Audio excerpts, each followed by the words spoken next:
So you're looking through a sextant at things through the sextant. Which one of these represents that, first of all? Your sight to the star would be line B. Line B. Okay. Yes. And where's the horizon? The horizon's not in the diagram. You know how a sextant works? Yeah. What do you look at in a sextant? Well, you look at a celestial object. You don't need a horizon for a sextant. You don't need a horizon for a sextant. Now, the way that you operate the sextant is you start off by looking up at a celestial object, perhaps the sun. So you're looking up. Then you pinch the index arm right here, and as you bring the sextant down to look at the horizon, you don't need a horizon for a sextant. You unlock this door with the key of retardation. Beyond it is another dimension. You're moving into a land of bullshittery. You just crossed over into the numpty zone. You are so dumb. Damn. Don't need. You sound a little bit quivery in the voice there, Bob. You don't need the horizon. Of course not. Say what? Are you high right now? What the hell did you just say? You don't need the horizon. Of course not. Pinch the index arm right here, and as you bring the sextant down to look at the horizon, you don't need the horizon. Of course not. Now what'll happen is you'll bring the sun down to the horizon.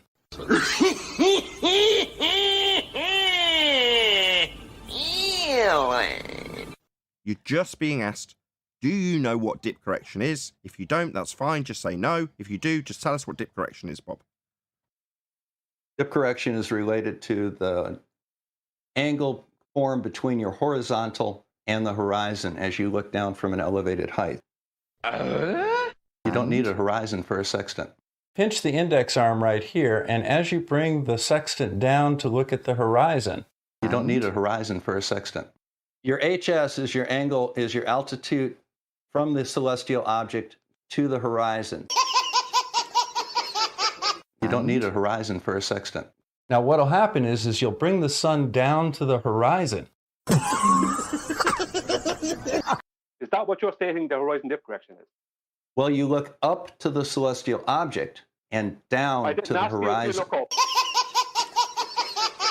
You don't need a horizon for a sextant. Well, you look up to the celestial object. You don't need a horizon for a sextant. And down to the horizon. So you don't need a horizon with a sextant, no. Everyone stop. Just want to clarify what he said.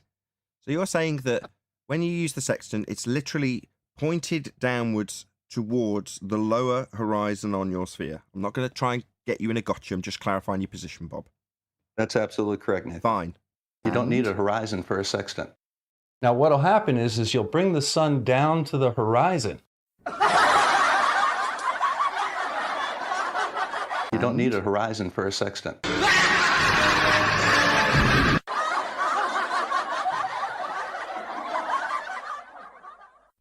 ahead, Tenth. He said he does. He said he doesn't use the horizon. I want him to affirm that. Yes. Now the way that you operate the sextant is you start off by looking up at a celestial object, perhaps the sun. So you're looking up. Then you pinch the index arm right here, and as you bring the sextant down to look at the horizon, so you don't need a horizon with a sextant, no. Oh, son of a... That's going to leave a mark. Your HS is your angle, is your altitude from the celestial object to the horizon. So you don't need a horizon with a sextant, no.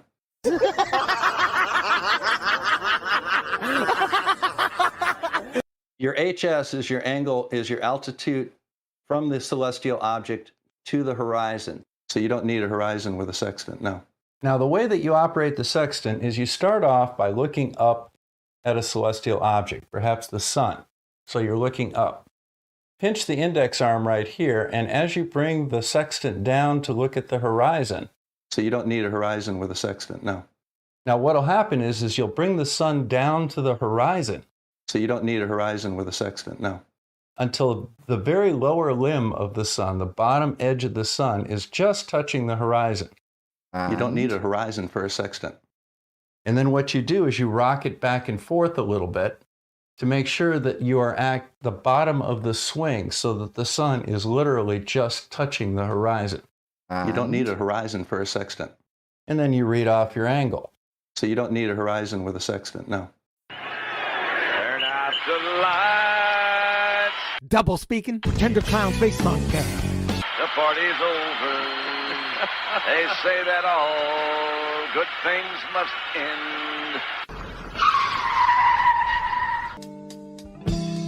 Ballers scattered on dawn's highway bleeding. Fallacies and refravity crowd their fragile eggshell minds. Oh, well, everybody's heard about the bird. Bird's a winner. You're a clown.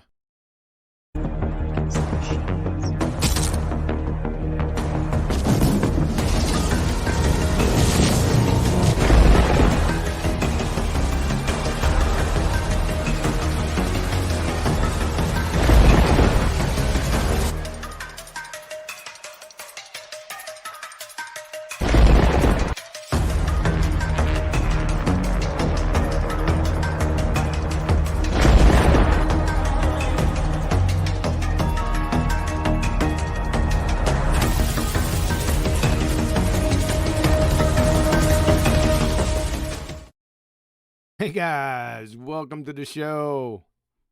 As usual, if you'd like to support this channel, there are PayPal and Patreon links in the info box below. Welcome to 2022. It's gonna be a belly laugher. Who we got in Discord for the new show in 2022? Do we have the beautiful Betty Van Velsen? Yay, I'm present. In the present. You're present in the present. Yeah. What you have for dinner? Year's? Oh my goodness. Hey. I'm laughing because it was just that Nathan said in the chat, I'm just here for the panel to hear what they ate. Yeah, they would be too. I've seen a couple other people put messages in there and said, well, I already ate QE. I'm good to go. Balls in your court. So they're prepping themselves before they get here now. And stuffing themselves, probably. Yeah, that's too funny. Well, I had a sort of a simple pizza that I had to warm up myself. I was just being facetious. Yes, and a girly pizza, the Hawaii. I was just being facetious there, love. Let's see who else is in here. Then we'll get back to what you ate. All right. Who else is in here? Oh, what, do you want me to present them, huh? Yes. Oh, wow. Well, we got the Adam Meekin, of course. Hey, Adam. Evening, guys. Before we ramble into food, just want to wish everyone a happy new year, and I hope you had a lovely Christmas. I did. But yeah, happy new year, everyone. So you didn't burn the house down, Adam? I'm not allowed near the cooker. I'm outdoor with any. I think I saw a little video of you playing with fire.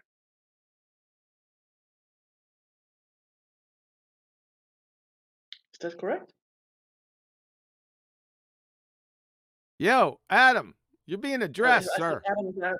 He's out. He's out for the count. Down for the count. He's down for the count already? Yeah. Doesn't Maybe have he took another break or something. I don't know. He doesn't have stamina or a constitution. Well, luckily you Americans have constitutions. That's right. We got all the constitution you need and a bag of chips. And fiber oat. Who the heck is Fiber Oats? I have no idea, but he's a flat earther. Let's unmute him. Hey, Fiber Oats. Can you talk? You're off mute. Yeah. You're off mute, Fiber Oats, but nothing's coming through. So, he might be a new guy, so that maybe the Discord is acting up sometime. Yeah. So what you need to do is go ahead and drop out and come back in. Yeah, and then he will be on mute again.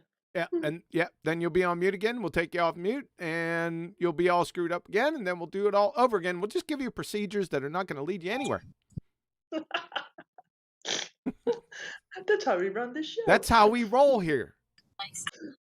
Neil, what do you want? Well, let's present Neil in this new year. Hey, Neil. Hey. Yeah. You want to wish people something? Can't talk. I'm paying a ticket. A fine or a ticket? That's Ticket to gonna be, what? That's going to be interesting. He can't talk. Let's get back to him. Relax. We'll get back to him. Scrat. It's flat.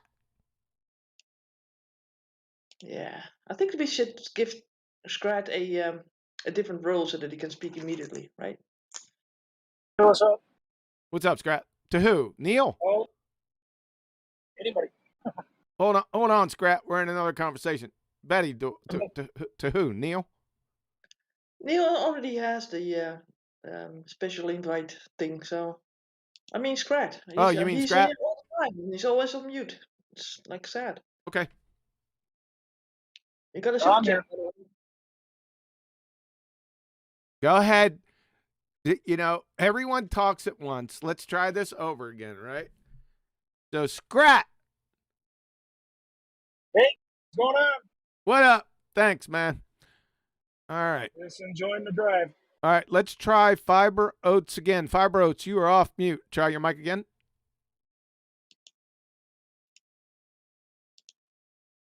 Yep. Hello, can you guys hear me? We're getting through now. Okay, go ahead. I'm relatively new, and I'm just listening to you guys, and I think you guys are all doing good work. Well, thank you. Appreciate that. But at least your mic's working now. You're good. Discord is kind of squirrely that way, especially when you first come in. Your mic doesn't work, but if you pop out, come back in, usually it works like it just did. So I'm glad that worked out for you. Thank you. Thanks, guys, for all the patience that everybody's throwing my way. Yep. And we invite new people to come in, of course, right? If you have any questions, just ask. Oh my God, we got super chats. Yes, we got. I said so as much, but yeah. So we got one from Patrick Jane Forms, and he says, "Keep it up," in a sort of sticker. And we got one from Nathan Oakley. I don't know what he got there, a peach or something. What is that? Peachy clean. I suppose. Thanks for the super chat, guys. Appreciate that, Nathan. Yeah, we haven't seen any of those for a long time. I was like shocked. I was like, oh, geez, what the heck is that? Yeah, because maybe they think that they sort of ended up in a cooking chat. They did. Who's talking about polysaccharides? Is that Adam?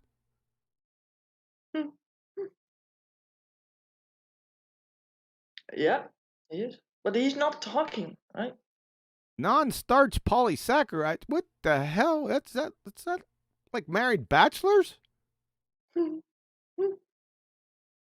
Hey, Adam. Yeah, where were you? Can you hear me now? Yes. Yeah, now you can. No. I've been rambling for ages. I thought John was just talking over me like in his usual manner. That's a damn I didn't lie. kick off. You know when there's points and we all butt in at the same time. It was just well timed, so I thought I'd just keep quiet. Yeah, non-starch polysaccharides. Paula just mentioned with regards to fiber oats, fiber, and I was just in the same vein that Newtonian gravity is now 107 years out of date. I think fiber's about 30 years out of date. The correct phrase for having a high fiber diet is to be enriched with non-starch polysaccharides. No, it is. As I remember, No, about 25 years ago. No, it's not. And the fiber that's contained in oats is not. It's soluble. So you got insoluble and soluble. The insoluble one is like tree bark. The soluble one is the one in oats. So only if you're an elephant you can sort of digest it. no, like I said, fiber one or all bran will do it for you. What you got to do before you do it, you fill the bowl up with all bran or bran flake, not bran flakes. There's not too many in there. It's either all bran or fiber one. Just fill that bowl up, right? Put some milk in there and then eat the whole thing at one sitting. Don't do that, folks. you're not going to be a happy camper. I'm going to tell you that now. The phrase before fiber was used was roughage. Yeah. Have you got enough roughage in your diet? Stuff your walls with so that get a bit of sound or something? Stuff your balls. No, walls. Stuff your walls. Okay. Oh my god. It's bad, man. What do you think of that? Yeah. So the new thing now, let me break the news to everyone. I just got this hankering for a bread that I used to get when I was in San Antonio many years ago. It was like 20 years ago. And we used to get it all the time. We just have it stored in the house. And it's called Pane Pisano. It's like a real hard outer covering of a bread. And it's got a lot of holes and soft inside. And it was absolutely delicious, right? And for whatever reason, we moved away from San Antonio, moved out to California.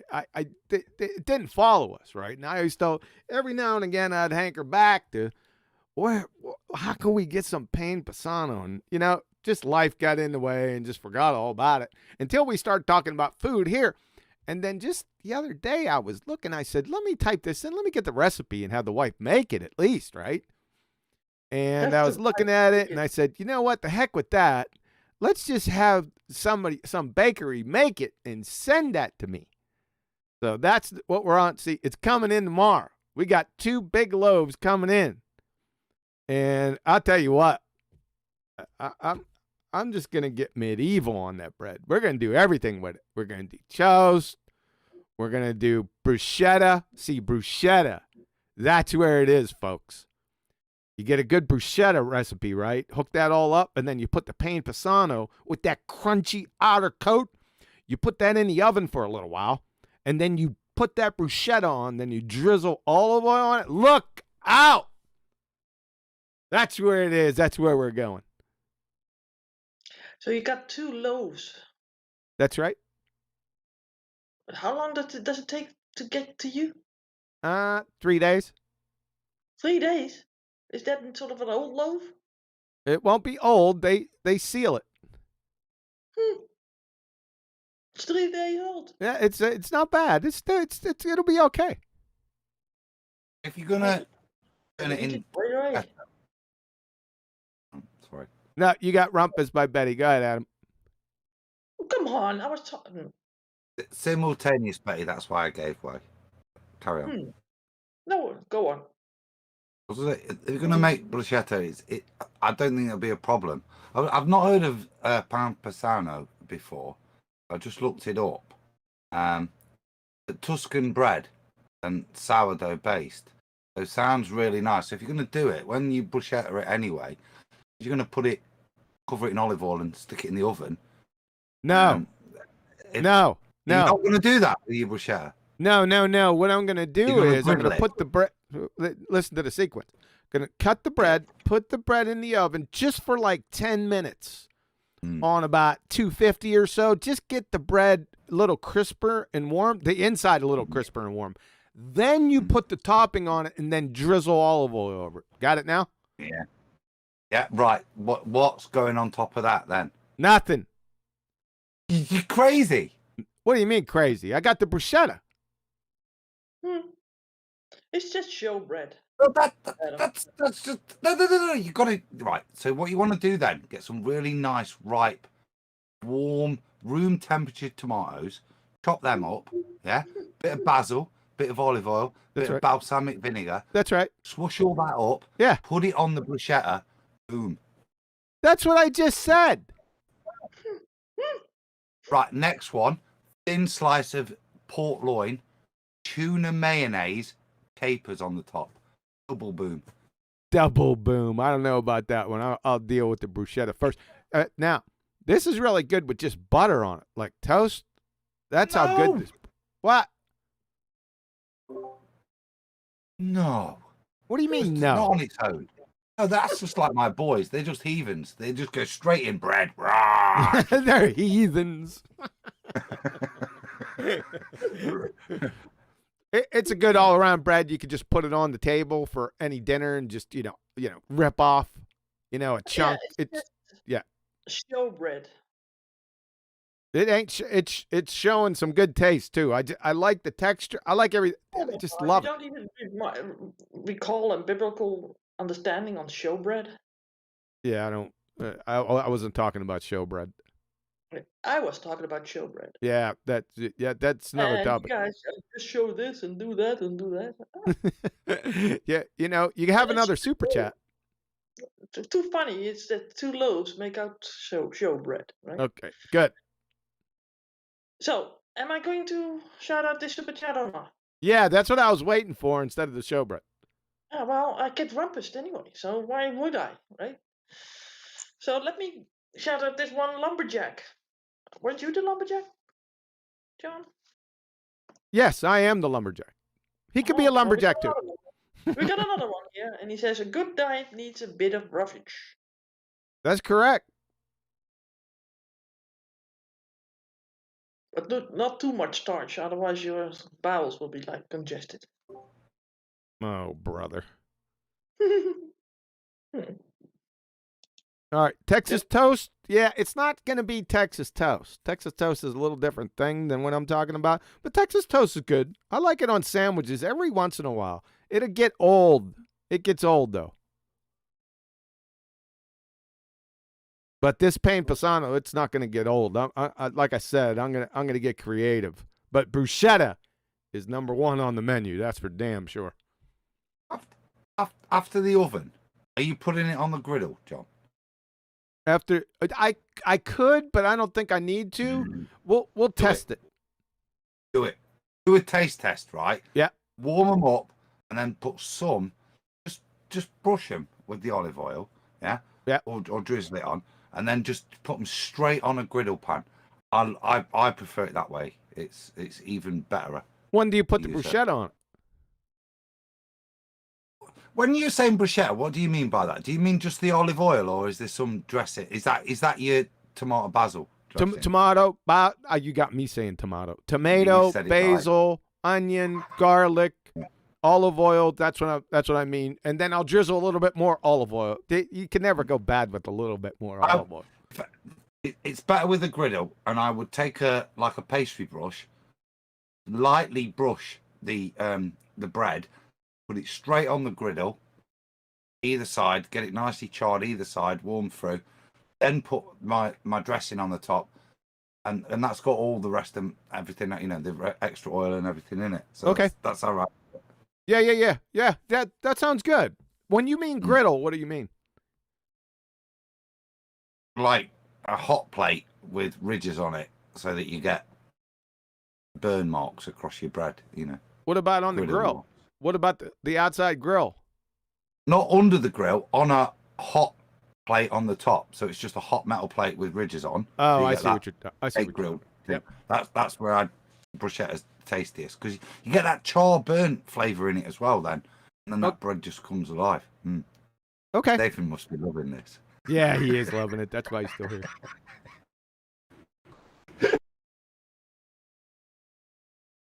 Yeah, that's what we're gonna do. So that's the main mission for the new year is Pain Pisano.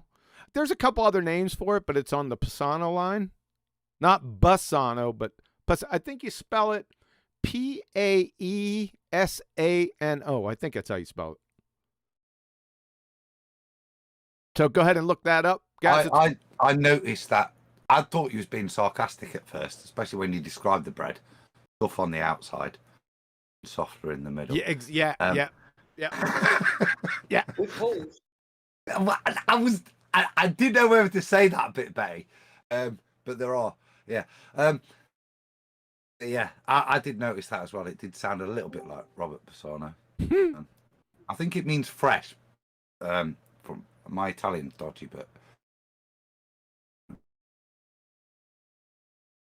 we had it. When was it? On New Year's Day. We just had bruschetta and antipasti, and then we had a beautiful Christmas soup, which is all, the meats I was talking about, all those meats chopped up and thrown in with all the veg and the carcass, and then just turned into a nice soup. So we had that. And then the bruschetta was the nice fresh anything that was actually made from the day rather than recycled. Yeah, it was funny. I went to visit some extended family members sometime back, and we went out to a high-end restaurant, and they were getting, you know, the lamb chops, all that stuff, and I just ran down the menu, and I always look, you know, for bruschetta everywhere. I got ever since I was young. Well, I think I got first introduced in bruschetta when I moved to Europe. I don't know if it's not a strictly European thing. I don't think. Right. So anyway, I ordered bruschetta. And I said, "Listen." Say again? Right? It must come from Italy. Yeah, it's more of Italian. Yeah. But that's besides the point.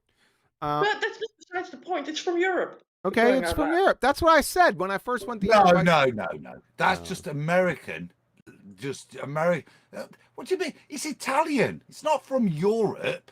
Like, then it's from very Europe. different.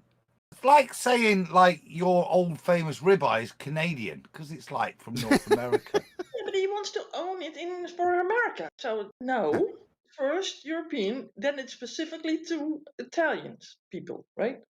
So it's nothing American about it. That's what I was sort of intimating when I said that. Just turn everything American. That's what I was intimating. Or who are you having a discussion with, Adam or me? You. Okay, so I was intimating that exact thing. So what's your problem? The problem is that you said it. Oh my God! You forgot what you said, didn't you? Yeah, I said it was a European. I think it's a European thing. I don't think it's an American thing. That's what I said. No, you said, well, although American, right? No, I did not. Yeah, you did. No, I didn't. So let's get back to the subject. So we're in there, and we got a whole bunch. There's 1, 2, 3, 4, 5, 6, 7, 8, 9, 10 or 11 people around this big dinner table. Like I said, pretty high-end restaurant. And bruschetta, right? And I said, listen, I know the people sitting at the table, you're not gonna be into this because you got lamb chops on your brain. But what I want to do is to go ahead and order everyone a dish of bruschetta, you know, like 3 of them. And they gave me that look. Hold on a second.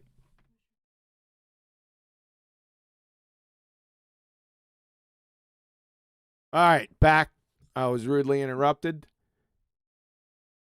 So I said, you're going to do yourselves a big favor if you try this, right? And they seemed to entertain me. 1 second. Do you think he's ordering bruschetta right now, Betty? Huh? You think he's ordering bruschetta right now? Now I'm back. I'm back. I'll tell you what. When that bruschetta came, they took their first. I was just watching, right? They took their first bite. You should have seen their eyes, man. They gnawed those bruschettas down. There wasn't a crumb left. I said, there you go. You're welcome. That's the story. Well, you should be an Italian. I should be a storyteller. I love Italian food. I've always loved Italian food, but I already think you're a storyteller. We're headed to the bruschetta land, and I don't think I'm ever coming home. Well, when the world reopens, John, and I'm allowed back to my house in Italy, you'll have to join us, and we'll have some authentic stuff, bro. Yeah, I would like that, Adam. I would really like that. Be awesome. Been a year and a half now since for obvious reasons. My travel is limited. I won't go into those details, but he's killing me, mate. He's killing me.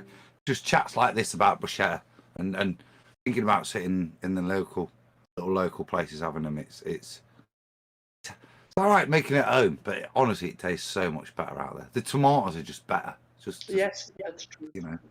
Yeah, the tomatoes in the Mediterranean are the best. I'll tell you what, I had some really good Italian food in Germany. There's Italian restaurants everywhere.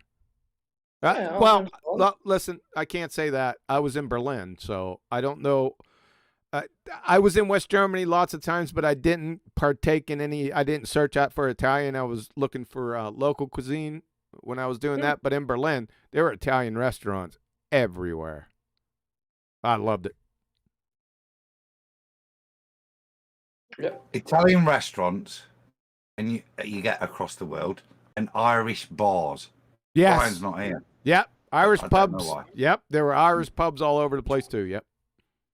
No matter where you are, you can find an Irish bar wherever you are in the world. That's a unique Bangkok. experience. Yeah. Also Chinese food, you can find that anywhere. I didn't do a lot of Chinese food when I was in Germany. I did that. You can find it everywhere. I did that more or less. I did the Chinese thing in San Antonio, ironically. You got the Peking Swan? We got the what? The Peking Swan. The baking swan? Peking. Oh, Beijing. Peking. You got to enunciate, woman. Oh my God, I did. We ain't eating any swans, right? The I swan did. eats ballers. I did the Swan on purpose so that we can maybe make a bridge to the flat Earth thing. Make a transition to the Black Swan is 2 years old, 2 years and 4 days old. And the ballers still don't know it. Yeah. I said 9 months. That I was completely wrong. I think chocolate went to 12 to 14. Yeah, we were still low balling. They still don't get it. Yep. I spotted that, Betty. Kudos. That's really clever. That was really clever. See, Betty puts herself down, but if you listen to the mental juggling that she just did there, she realised that she couldn't say Peking, so she went through and reversed it as Beijing, which I picked it up, man. I thought. Yeah, She didn't say Beijing Swan. Is Beijing the same in Dutch? She said Peking. Yeah, Peking, and then Beijing. It's the same. Because you weren't hearing Peking, she then changed it to the more modern Beijing, didn't she? Yeah, I did. That's awesome. For noticing. That's why I said kudos. I spotted it. Yeah. Hankoutching Renchini. Betty. Ni hao. Betty, any more super chats? Yes, from Godzilla 37. If you like what you watch, help support it. At least that's what my mommy taught me. Happy years, Kiwi and panel. Thank you, Godzilla. Appreciate that, sir. It's just rainbow in here with super chats. That's it. Yeah, You guys.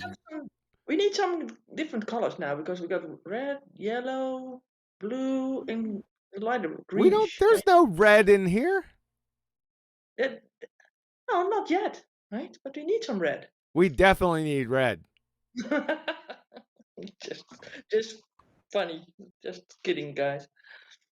Oh, we got another super chat from Godzilla again. He says, "Happy New Year's." Damn, I had to pay another $5.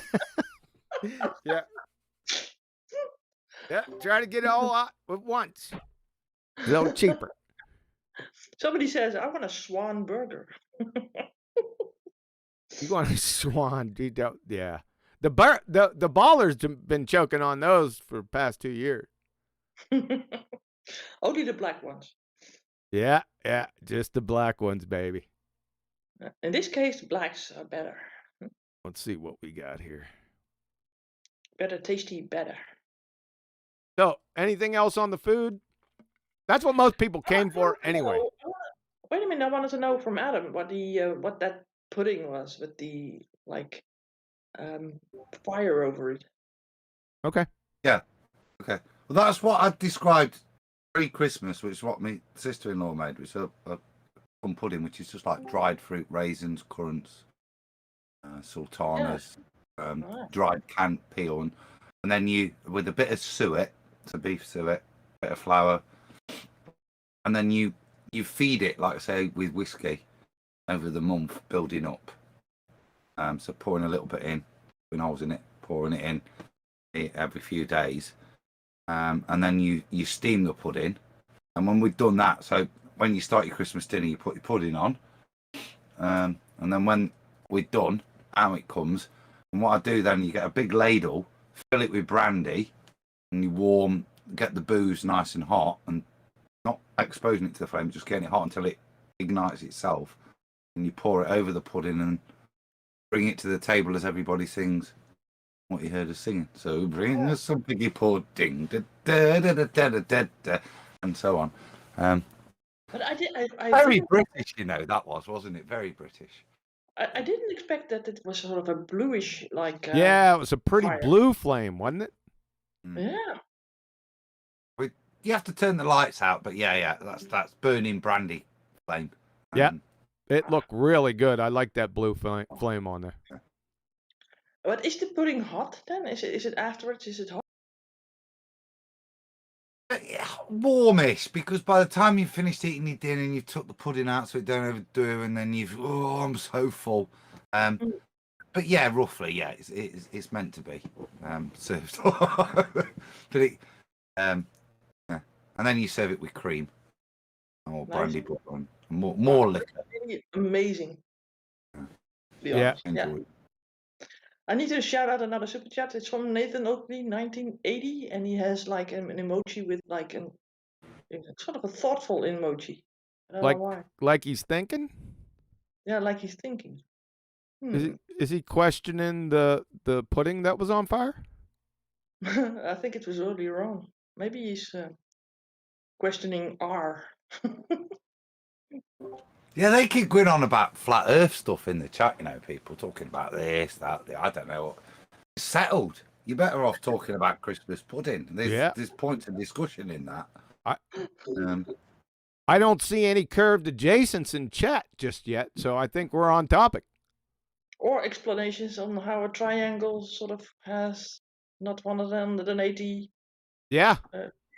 Yes, that's exactly the point. Curved adjacent, same thing. You just said it differently. I'm like ballers with their world philosophy. And me with my Christmas puddings. I don't deny R in a Christmas pudding. It's integral to describing the shape of the pudding. Well, let's see. Anyway, let's see. Let's transition, because I do have something set up for all those people out there that are yearning to destroy the ball tarts again. Let's see what we could do about that. So you have some content then?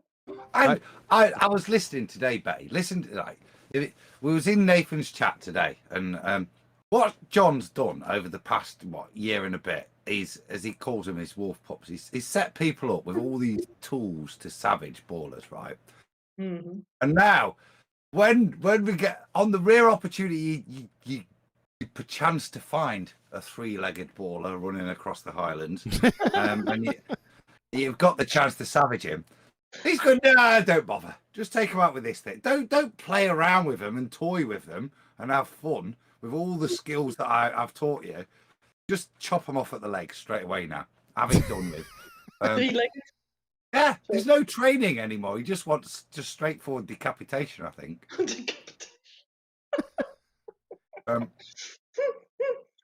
Yeah. So this time I'm going to give a special special condition where you guys can watch in Discord without going to the live stream. Mitchell from Australia. I see Mitchell from Australia in here. What's up, sir? Happy New Year to you and yours. Yeah, Happy New Year, guys. Happy New Year, QE and everyone. Good to be back here again. Thank you. You too. What's up, Mitchell? Looking forward to 2022. It's going to be a big year for flat earthers. It's going to be a very, very upsetting year for global believers, unfortunately, again. Get that's settled. What did you have for Christmas lunch, Mitchell? And did you have a good Christmas with a family, mate, more importantly? Yeah, we had a great Christmas. We usually have turkey, ham, potato bake, and my wife makes a Mars bar slice. Like, it's a whole big packet of family-sized Mars bars and drizzles over some like rice bubbles and mixes it all in and puts it in the fridge, and it comes out beautiful. Like, a whole lot of food. We definitely overindulge. It's great family food. That last bit sounds good, doesn't it? I expect a recipe from the missus, mate, somewhere either in BALLBUSTERS or War Room. That sounds like a good way of using up all that Christmas chocolate I've got. So, Yeah, I'll get you a recipe for sure, Adam. yeah, look forward to that. Great time to eat. There's so much chocolate there, man. I keep looking at it going, oh, God, I don't want any. I had half a pack of Jaffa cakes this afternoon just because a lot still to eat, you know. Speaking of chocolate, where's chocolate? He was around this morning. He stopped coming in here? What's up? He's run off because I need crypto advice from him. Well, thank you. I rang him 3 times before the show because I need his help. But he's disappeared. Alrighty then. To be fair, his phone ran out when he was working and he went and plugged it in a locker, so he's probably not picked it up yet. But alrighty then. Well, let's get to destroying the Baltar. We're gonna dig them up, right? And then we're gonna throw some daggers at them again. How about that? You into that? Yeah, we're into that. Let's go through this again. Just in case anyone's confused. And we'll use the math expert, Q Math, with Little Rocket here. Right? We're talking about elevation angles, people. Just as simple as that. You see this down here, this little theta symbol? That's an angle, right? From this line, do you see that horizontal line right there? That B line? And the line of sight to the object. Now, he doesn't complete the triangle here. He's going to do it a little further down in the presentation for you. Just in case you're confused, ballers, with triangles, we know you are, right? But we'll get to that. I'll point it out when it comes up, okay? Just so you don't miss it. So, what is angle of elevation? Let's define that monkey, right? We'll go from math is fun. Angle of elevation, the upwards angle from the horizontal. Interesting. To a line of sight from the observer to some point of interest. That gives us a small little clue. Let's see what anyone else has to say. We'll go to Merriam-Webster, see what they say about it. Angle of elevation, the angle formed by the line of sight and the horizontal plane. Wonder what that is. For an object above the horizontal. That's very interesting. That looks a little bit like this, right? See this? The horizontal plane from the horizontal line, right? And then your line of sight up to an object. Like they might know what they're talking about. There's a lot of echoes going on here with the depiction and the definition. So no paradoxes or no contradictions just yet. So measurement of the elevation angle from Varsity Tutors. The term angle of elevation denotes the angle from, here we go again, the horizontal. See, they're all saying the same thing. Upward to an object. Same thing again. An observer's line of sight would be above the horizontal. Interesting. Horizontal and the horizontal. Twice in 2 short sentences in the definition. It's probably somewhat important, you'd think. From radar tutorial, elevation angle is the angle between the horizontal, we get that horizontal plane again. Wonder what that is. And the line of sight measured in the vertical plane. That sounds like the same thing that we're looking at here, doesn't it? So everyone's on the same sheet of music with this angle of elevation. That's very interesting right here because what does a sextant measure? Elevation angles. Now the plot thickens, doesn't it? From NASA, a sextant is a tool for measuring the altitude angle, that's elevation angle, of a star above the horizon. So everyone's saying the same thing, right? Britannica, in the hands of a practiced observer, the modern sextant can be used to measure what? Elevation angles with an accuracy of 10 seconds of arc. That is, close enough to determine a ship's north-south position within a few hundred meters. Huh. And they're doing that with elevation angles, but we need, what do we need with elevation angles? A horizontal plane, don't we? Horizontal, horizontal. We're doing the horizontal bop. Horizontal plane, horizontal, horizontal. Look at this. Horizontal, horizontal everywhere. Every which way. From Princeton, all the observer does now is to use a sextant is to measure the angle of altitude or elevation angle. Huh. H of the noon sun with respect to the horizon. And to record the exact time of this measurement. This is very intriguing. This is going to cause a little problem for baltards, because what can we conclude? You must have a horizontal plane baseline or lines, the adjacent, to obtain elevation angles using a sextant. This is, well, duh, from the simple definitions we went over above. But there's a problem, because there are no horizontal planes on a spinning monkey ball. Ergo, the Earth, wait for it, is not a spinning monkey ball. Shocking, isn't it? You see this right here? This slide, this diagram kills the entire Baltard spinning space monkey religion all by itself. You see, remember I told you Mr. Rocket Q math expert right here, right? He was going to close up that triangle for you. He did right there, didn't he? You see those arrows? Those are daggers right into the spinning space monkeys that we dug up. Right? Doing a little Sakatoa to you right here. Sock it to me. Right? You're finished. Right here. This is all I need to put up. That's it. And I usually do that hundreds of times a week. Right? And then we get Baltard saying, I've never seen that argument before. Where is that? I don't know. Did you know, QE, that you don't need right triangles when using a sextant? That's what they say. From Jacoby Harold, professor of astronomy, Columbia University, navigation, chapter 6, the sextant, Cornell University Library, 1918, page 61. Let's listen to what the subject matter expert has to say about using the sextant and right angles or triangles. Let's see what he has to say.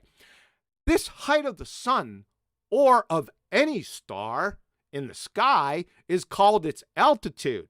And so the altitude is always an angle to be measured in degrees or minutes. The point directly overhead is the zenith. The angle between the lines drawn to the horizon and zenith is 90 degrees or a right angle. So, attention, flat earthers. The official end of the Baltard spinning space monkey religion is here, consolidated. All you have to do is follow these 3 easy steps. Ready? This is what you need to ask them. They're closed-ended questions. I put the answers in here just in case you're confused. Number 1. Are sextants used by mariners to successfully navigate using the relationship between the Earth's surface and celestial objects? The answer is obviously yes. Number 2. Are sextants used to obtain elevation angles from your position to celestial objects? Yes. Number 3. It's a doozy. Can you obtain an elevation angle from a curved adjacent, that is a curved baseline, spherical surface? Nope. Welcome to Flat Earth, crayon munchers. The end. It's all over, Baltards. With an itty-bitty right triangle. Isn't that a hoot? Ladies and gentlemen, welcome to Age of the Sextant.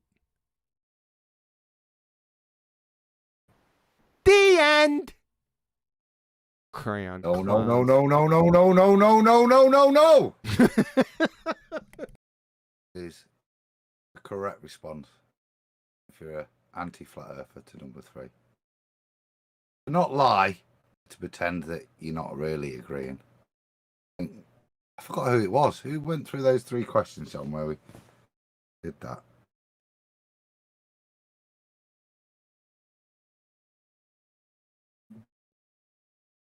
Ball-tards. You lose.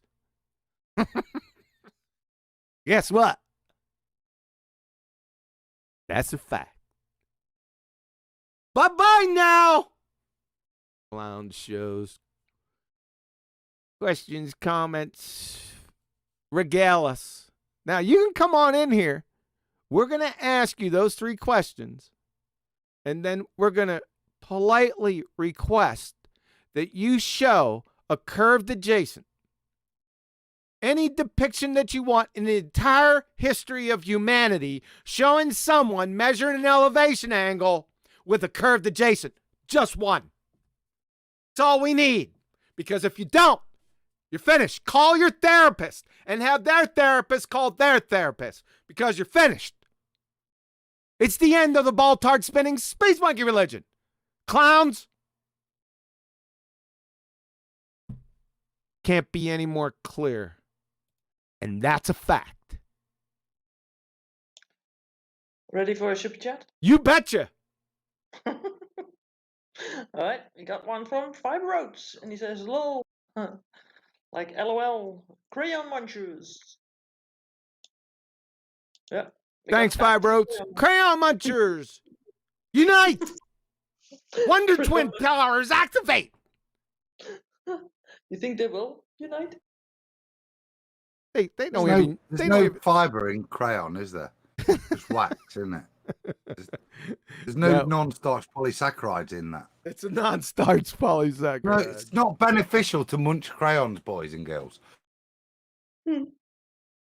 Yeah. So there you go. There's your flat Earth fix out there in chat. You got it. You'll be hearing it again. Stay tuned this Saturday on BALLBUSTERS. This Saturday? Yes, ma'am. Not tentative? Not what?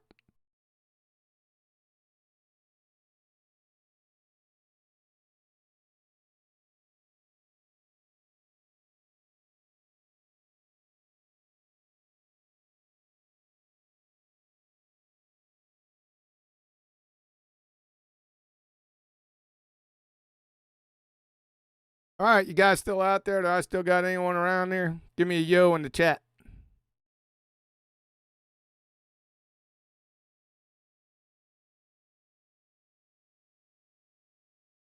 Give me a yo. Radio check 1 2 3 1 2 3 in the chat. Yeah, you good? Yeah, cool, man. Thanks. Yeah, let me get the other guys back up. Had some technical difficulties again. So hold on. Give me a second. They're probably yakking away in there.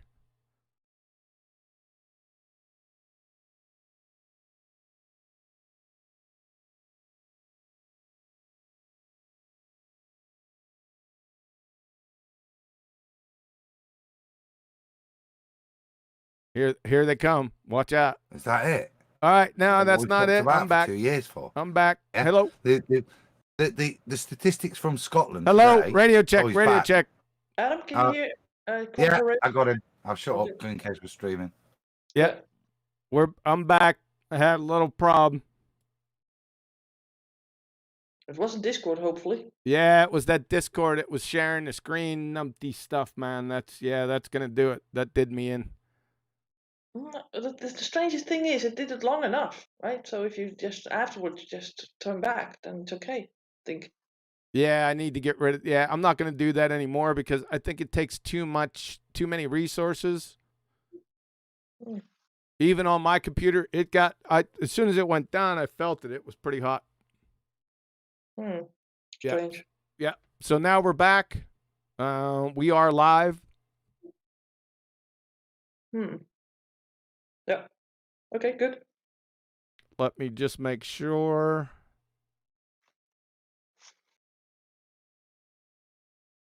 And we are back. That's a Roger. I can confirm that. What's your vector, Victor? I've heard it. You're on. Yeah, we're good. We could start over again. We could do it all over again. That's fine. Nah, we're good. They got it. So we got Fiber Oats' last super chat. Yeah, Crayon Munchers. Exactly, Fiber Oats. You got it. That's what they are. And pretender clowns. Did you say carrots? Pretender clowns. Oh, I thought you said carrots. Maybe you should take those carrots out of your ears. Yeah. Yay, we're back. Yeah, we're back, man. We have the technology. We can rebuild it. If you build it, they will come. That's what they said. That was Shoeless Joe Jackson. Shoeless Joe Jackson? Right. Okay. I think they I think they got into some problems back in the day. I think that movie I haven't watched that movie in many, many years. I think they got into problems with, I'd have to go back and look at it, where there was some side bets on a baseball game, but like I said, I'm not going to comment on it because it's been a long time. Where Shoeless Joe Jackson, was it the Boston Red Sox? I can't remember, man. But I think there was a lot of confusion. You had this, and then you have that, and you have what have yous and stuff like that. And I think they got a bad rap, but I don't know for sure. Why was he called Shoeless Joe? I can't remember. I think he was poor.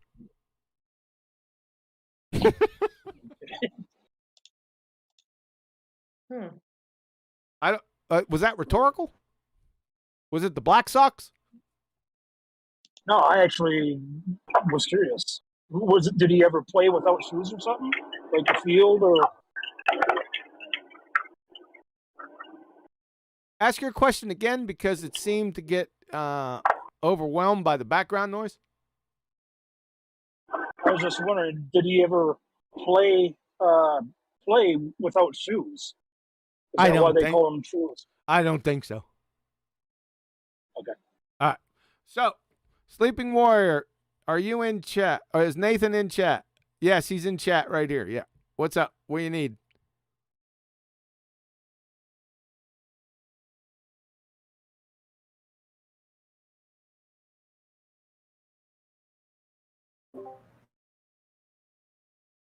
He doesn't know. So we can continue. Got back to sleep. All right. So any comments, concerns, questions? The presentation came through loud and clear. So that's all good to go. Yeah, it's fixed now.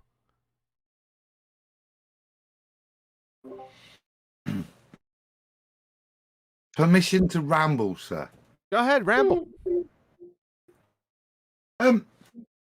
Mitchell just asked me while we were off air, have you done those pictures, analysed those other pictures? And I made an excuse, and I've been kind of busy enjoying myself, watching films, particularly Matrix, and through recommendation of the Flat Earth debate, Don't Look Up.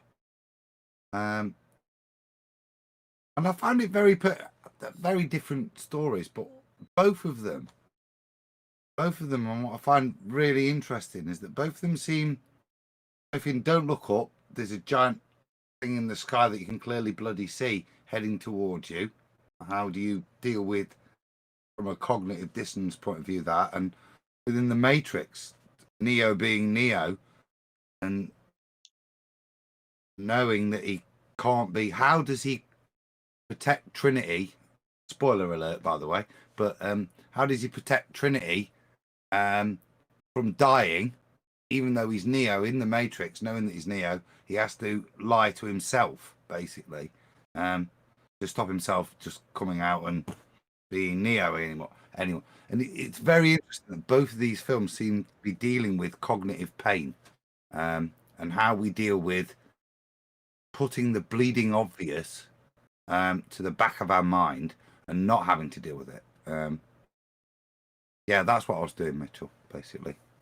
Watching good films. And like I say, I think they're really interesting, poignant points that they're making, particularly the Matrix one. How do you deal with this pain, these issues that if you have to deal with them, there's real problems. And probably better exemplified, like I said, in the Don't Look Up, because that was to the glaringly obvious, almost like the horizon. You know, it is a ball. There you go, on screen. It is a ball. It's not a ball. There is a comet. There isn't a comet. You know, either that is a leading edge of a ball or it's not. Yeah, that I thought was nice parallels that I drew with movies in terms of how you deal with denying the obvious. I've done my ramble. Thank you. They're very current issues for the globe believers at the moment, because when they look up, they've got something coming towards them very fast. A flat earth proof, number one flat earth proof, the Sextant argument, elevation angles when looking up. It's coming at them very fast and it's very obvious. It's very devastating. And also parallel with the Matrix, trying to stop something dying, their globe, with the Black Swan. They're desperate to stop it dying. These are two themes that are very devastating for the global believers. I can see why they're making movies about it. We're obviously making a difference here.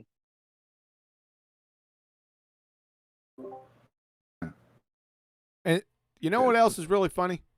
And the reason why I've got this up on screen right now, I put this photo in the first Black Swan presentation. The very first one, the inaugural Black Swan presentation. And I explained this at length. Now, from that point up until this point, I must have done, I don't know, 12 to 15, maybe 20, should be from 12 to 20 inside that realm. Every single time I've gone through this systematically, explaining every single step. And even last week, I had somebody else bring this up, this photo right here, and say, "What's up with here? What's going on here, QE? Look, this doesn't have anything. This debunks the Black Swan." Can you read? You see, Baltards, you see these arrows right here coming down to the horizon? How far is that away from the observer? By chance? Do you know that? Maybe.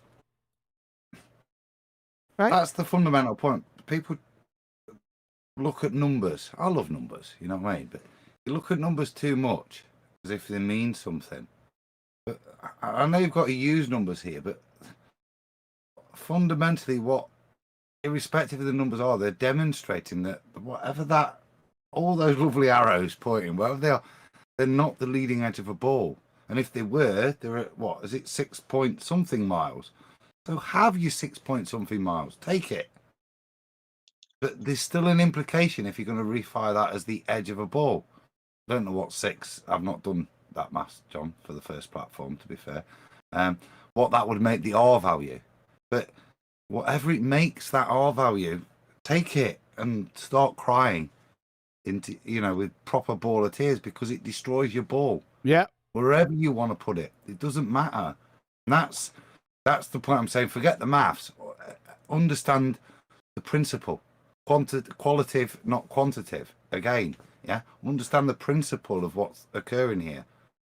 The fact it moves is sufficient. Yeah, you're right, Adam. The fact that it has already moved is sufficient. Do you realize, Baltards, that this is another Black Swan? You're too stupid to realize it, right? You just post a photo up there and say, what's going on here? Does everyone see this? Yeah, it's another Black Swan. I must have gone over it for 2 years. I've gone over this. It's right here in this slide right here for you. I don't know what you want me to do. Do you want me to get this notarized, put it in Braille, and shove it up your ass? Don't you get it? Or are you just going to whistle by it again, right? And present this to your brain dead audience, right? Of window licking knuckle draggers. Right? This is simple stuff, man. It's simple geometry. Like Adam said, as soon as we show it moving, you're finished. But you're too stupid to realize it. And then icing on the cake, it's another Black Swan. But continue to do this. Continue to post the photo and act stupid. By the way, I don't think you're acting. Clowns. I mean, if it's any further than a geometric limitation of a sphere radius of 3959 miles, it's over. It's gone. It can't be that sphere radius 3959 miles anymore. Adam, you were asking, what was it, about 6 miles to the horizon? I think, well, my Australian Black Swan was about 7 miles, and that had a observer height of 5 foot, so that made the new radius of their globe 24,000 miles. So around about that for whatever the observer height was for the 6 mile distance. But if it's anything more than the geometric limitations to their sphere, it has to be a physical leading edge to their sphere where things disappear bottom up over, where things get physically blocked. If it's anything other than that, the globe is dead. The argument now is all these observations are apparently happening without atmosphere, no atmo day. They're still going on about the atmosphere doing something to the horizon. So when we're looking at the horizon, is that not the geometric horizon, the physical leading edge to block those boats and buildings? Well, welcome to flat Earth. That's our argument. It's optical, is it? Not the physical geometric limitation. But you're ignoring refraction. That's what I was about to cover, Scott.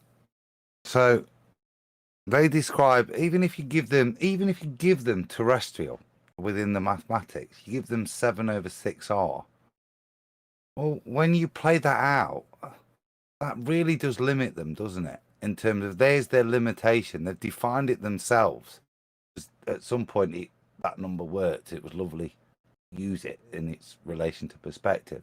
But they play that number out. So if you play 7/6R, then that gives you an R value of 4,500 odd, doesn't it? Yeah. So that still doesn't help them, as Mitchell just described what that the Australian Black Swan is, 20,000 odd. Well, that's not the level of increase they need to account for these optical observation anomalies, as they call them. The terrestrial, even if you give them terrestrial refraction, Scrat, it's nowhere near sufficient to account for what reality describes to us. No.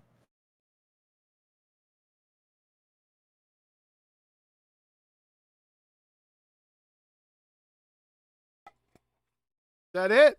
Is that all you got? I was going to ask, are we going to have a second birthday party for the Black Swan, John?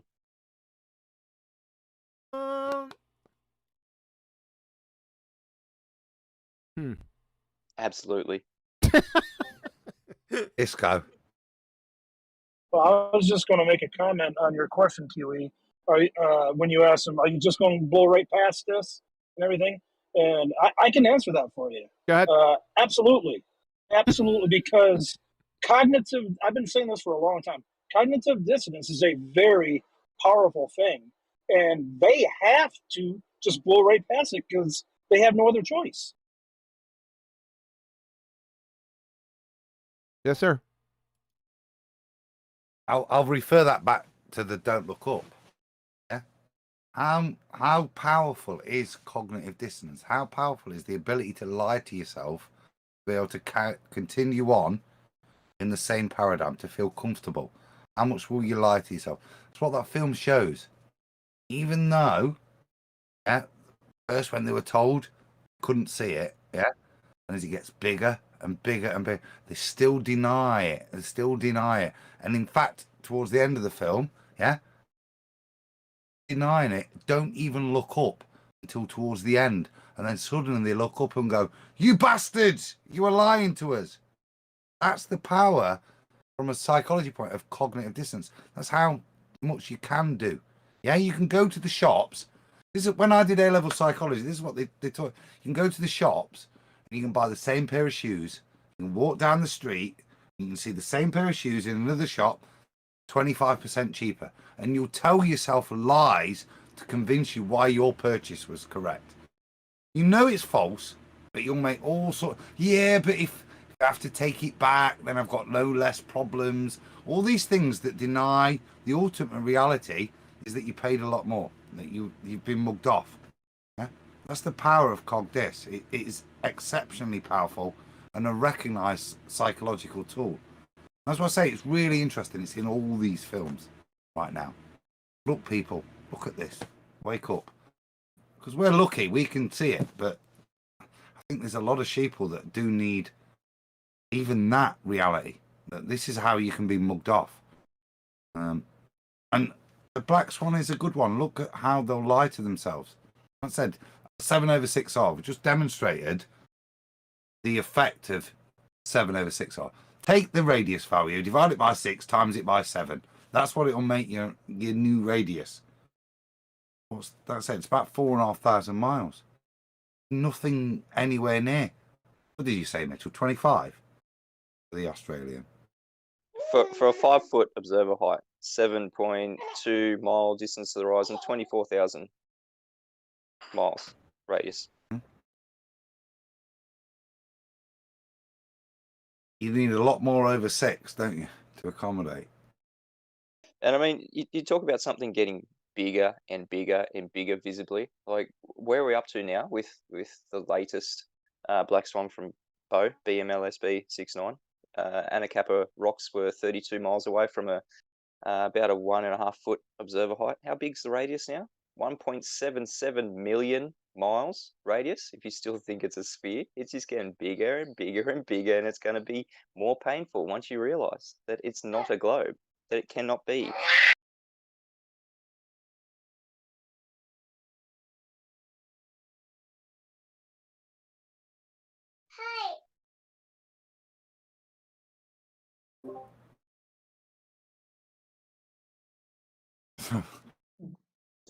Sorry, I had to stop. I thought they were going to add something pertinent, mate. I was waiting. They know it's not a globe. They know it's not a globe. Yeah. It's very obvious. It's bleedingly obvious. Wherever you make any observations, if you have a horizon greater than 1.22 times the square root of the observer's hind feet, it's over. It's obvious. It's observable, and it's now measurable with the sextant. Like, these two arguments, they go hand in hand. That's why I was thinking we need to have a birthday party for the Black Swan. That's why I've been putting a couple of videos out lately about the Black Swan, just to rub it in a little bit more, just in case they want to go back to the horizon. Because at the moment with the sextant, they don't want to go to the horizon. They're running away from that horizon that used to be it used to be their number one go-to. Boats going over the horizon for the globe believers. Give us your proof. Give us a proof of the globe. Give us a proof of Earth curve, the horizon. Yeah, you see boats going over it. Oh yeah, Black Swan. The geometric limitations have been broken, and they're never to be returned. Like that, the Black Swan is so devastating.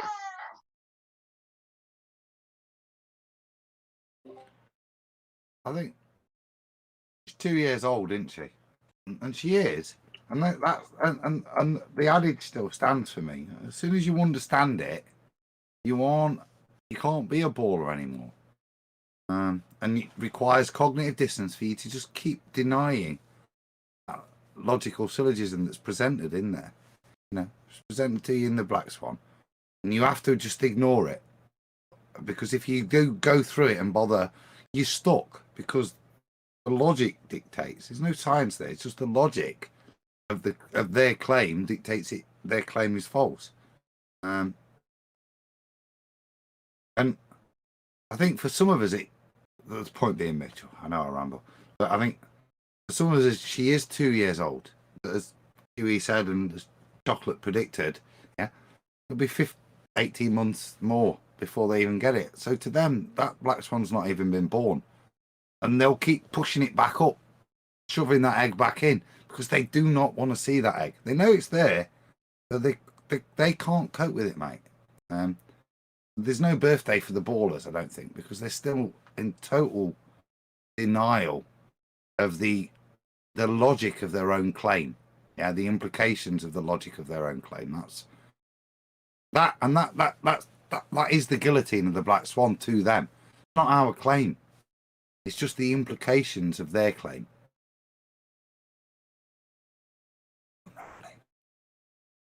I mean, for the people that have been through it on the globe side, they get the Black Swan.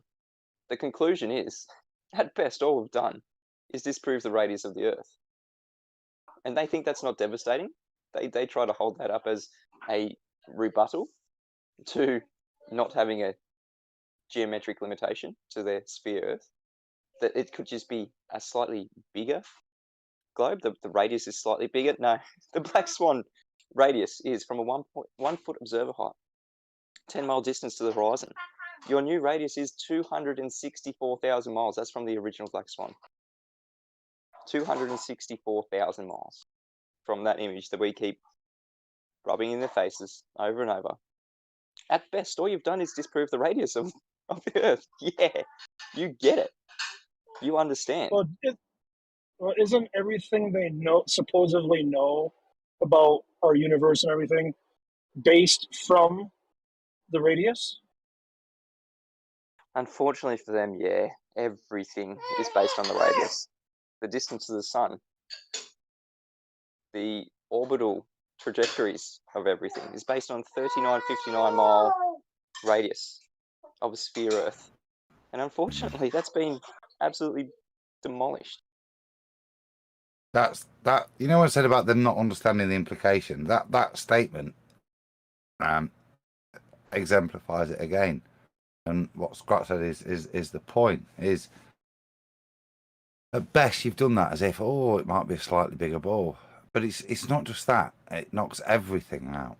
It knocks now the Copernican model may be scalar, fine, and you can that's fine, but if the Earth's bigger, then all those gravity calculations which are based on R fall apart as well. Everything which has been jacked on the back of R, yeah, to support the theoretical mathematics, yeah, because you need R to jack everything onto, because the distance between A and B in Einstein and stuff is important, and the size of the ball, the mass, the gravity, it creates is based on R.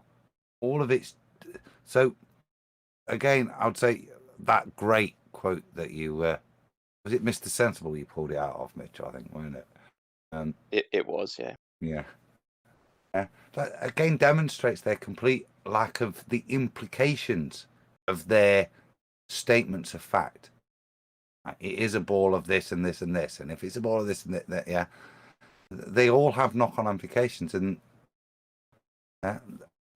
R is fundamental to everything that they presuppose in its presupposition of itself. And we demonstrate that with the simple quote of any globe proof. You're going to need after that. You're going to need the radius of your sphere. And as Nathan quite eloquently put to Charles recently, you're going to need a radius. Every sphere has a radius. Where's your radius? Give us your radius. That conversation would have been over very quickly if Charles just gave a radius. But they can't. There is no radius to their ball. And yes, you do need a radius for the sphere. Every sphere has a radius. Is there any sphere that does not have a radius? Is this a special sphere that we're living on that doesn't have a radius? Well, don't you need a curve to have a radius? They can't even find a curve, much less the radius.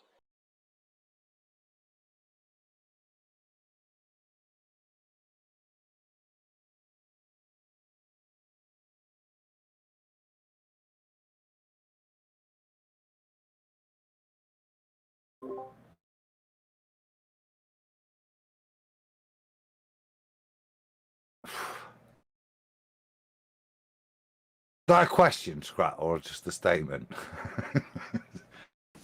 Just a statement. Yeah. And the radius is important, but what's it a radius of if you can't find any curve? If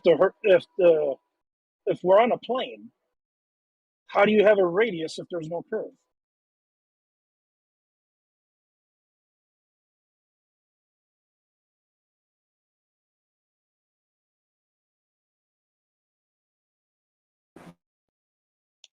I think John fell asleep. Something. Having a banana. See, there you go. Fell asleep. I'm good. You were kind of quiet. I thought that you were gone again. I'm in charge of the visual effects. Sure. I just saw Yoda. That was the bit that reminded me in terms of R and the Copernican model. It could be whatever. The scales stay the same, however far they make the sun. Everything stays the same. It's just scaled on that. And that's where they think, oh, it's fine. That's why it's been all right. Like 100 years ago, it was a completely different number that the sun was away. It's fine. But it has implications, doesn't it? Not to that specific model, because you can scale it up, down, make the sun bigger, smaller, further, except for everything to fit still. If your base assumption was that Venus had the same R as Earth. And that's fine, because you could, like I say, it's scalar. But it's when you then apply that number that is fixed in other situations that it has implications that you have to change. You can't just rearrange the galaxy like they like to do just to fix that mild mathematical. Oh, we got it slightly wrong. The sun's this much bigger, but this much further away. You can't do that with the other things because none of it works, because it's based fundamentally on R and the presuppositions that it follows. So that's why it's such a great quote that Mitchell got. At best. It's that bit, innit? At best. As if that doesn't mean anything. You've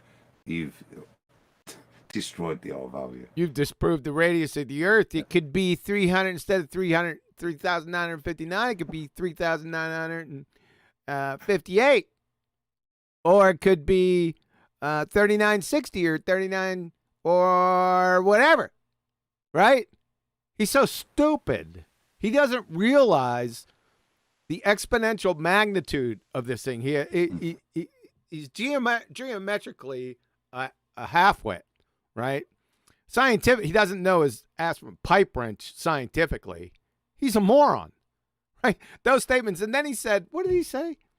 Yeah, there's geometric horizon, but it's invisible. Was that one of the things that he said, Mitch? You just can't see it? Yeah, there was a whole lot of flip-flopping. Sometimes you can see it, sometimes you can't see it. It's great cognitive dissonance. It looks very painful from the outside looking in. So we have invisible horizons. Yeah, that's a married bachelor. He's not the only one. Charles did it too. Yeah, we just don't see it. It's invisible. You can't have invisible horizons. It's like achromatic rainbows. You numpties. That was an embarrassment, Charles, Flat Earth Man. It seems like you haven't been keeping up to date with the Flat Earth debate. Especially when this numpty dipshit was asked, how did he get the R value for what, 45 minutes straight? Right? And he kept on dodging and acting like a moron. And then what does he do? He then invokes refraction. And he doesn't know that refraction, terrestrial refraction, requires R also. So Nathan just, I couldn't believe Nathan. He started laughing, right? He goes, okay, give me the R. You're going to need that for terrestrial refraction. And Charles Flat Earth Math, Mr. Double-Blind Chemistry Experiment. Yeah, we're still laughing. I told my wife earlier. She just snickered again. You said, no, You don't need R for terrestrial refraction. You have no clue what terrestrial refraction is. None whatsoever. You're a moron. Dunning-Kruger idiot.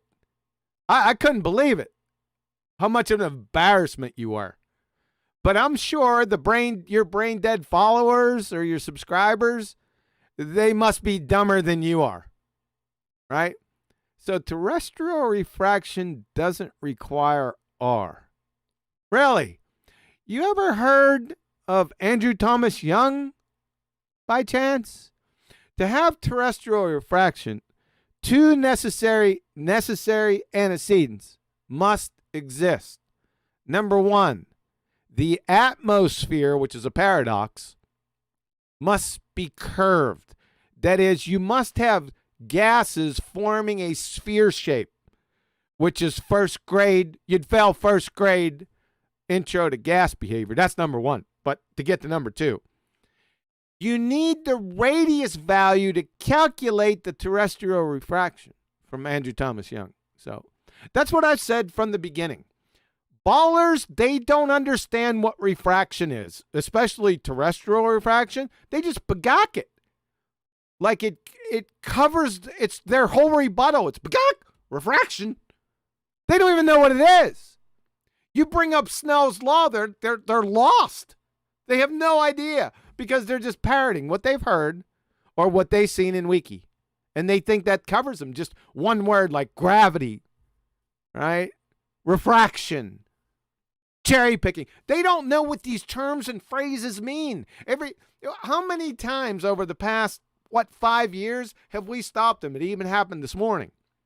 And asked them what the terms that they say mean. Like the moron this morning. He brought up that he measures the zenith from gravity, right?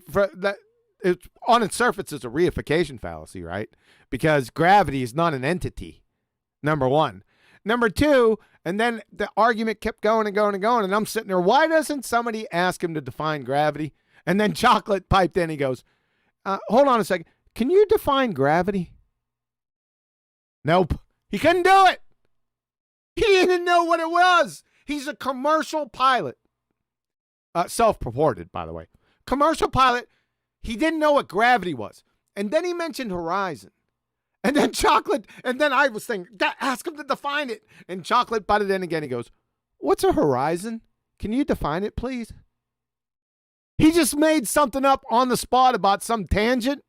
It was the wrong definition for horizon. So you got a commercial pilot that doesn't know what a horizon is. That's at the level that we're at here, folks. We're inside of a carnival tent, right? And these are the clowns. All of them. Every single last one of them. They have no science acumen. Their basic reasoning skills are hovering around a drunken Elmer Fudd, right? All they're doing is parroting what they heard, or Wiki, or Discovery Channel, or all the above. They just as soon as you start to dig for Micah Deep and ask them to find the terms they're using, they're lost. They're lost.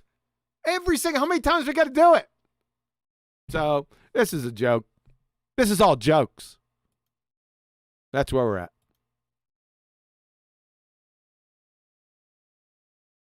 Yeah, I mean, it's quite obvious that they don't know what they're talking about, and that's not an ad hom. That's just that's just pure fact.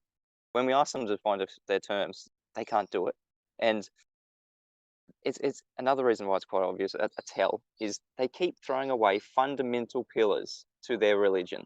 So now, like we just went through, Mr. Sensible said, at best, all you've done is disprove the radius of the Earth. We don't need a radius. What will we need that for? It's quite obvious they don't understand. Every sphere has a radius. If you don't have your radius, you don't have a sphere. You don't have that thing that you're trying to prove. You need to beg the question that we have a radius in the first place. It has never been measured. It has never been observed. Never, ever. There's no evidence for the radius. And other things too. What would we need to? We wouldn't expect to see the geometric horizon, the thing that Alberuni used to get the radius of the Earth in the first instance. we wouldn't expect to see drift for the Coriolis effect. Like, it's quite obvious, unless they're being very deceptive, that they don't know why we're asking for these things, why we have such a problem with not seeing any drift, why we have such a problem with, well, not us, sorry. We don't have a problem, the globe believers, why the globe believers have such a problem not seeing drift, why they have such a problem not seeing the geometric horizon, why they have such a problem not having a radius, not being able to attain a angle of elevation on a curved adjacent. It's obvious that they do not know their fundamental pillars. They've got a narrative. It is set in stone. It can't just change. It can't just flip-flop. They can't say, oh, we don't need a radius anymore. We don't need drift anymore. We don't need curvature anymore. They are the fundamental pillars to your religion. And we're knocking them over at an alarming rate. And so that's why they need to say, oh, no, we don't need them. It's still a sphere. Well, you're going to need half of that. That's why our response is to every single globe claim. You're going to need half of that. And they're still not getting it.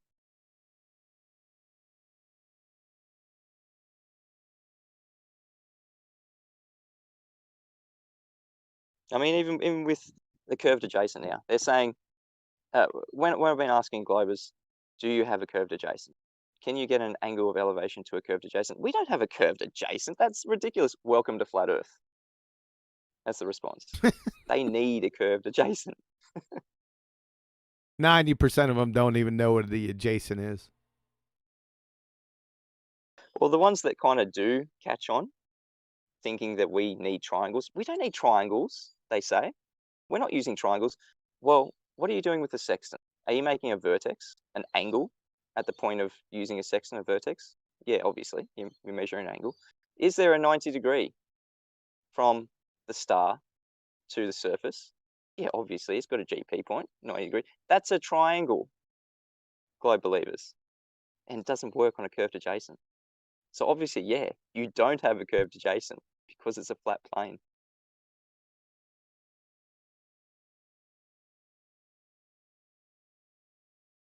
Well, they don't even understand a curve adjacent is an oxymoron.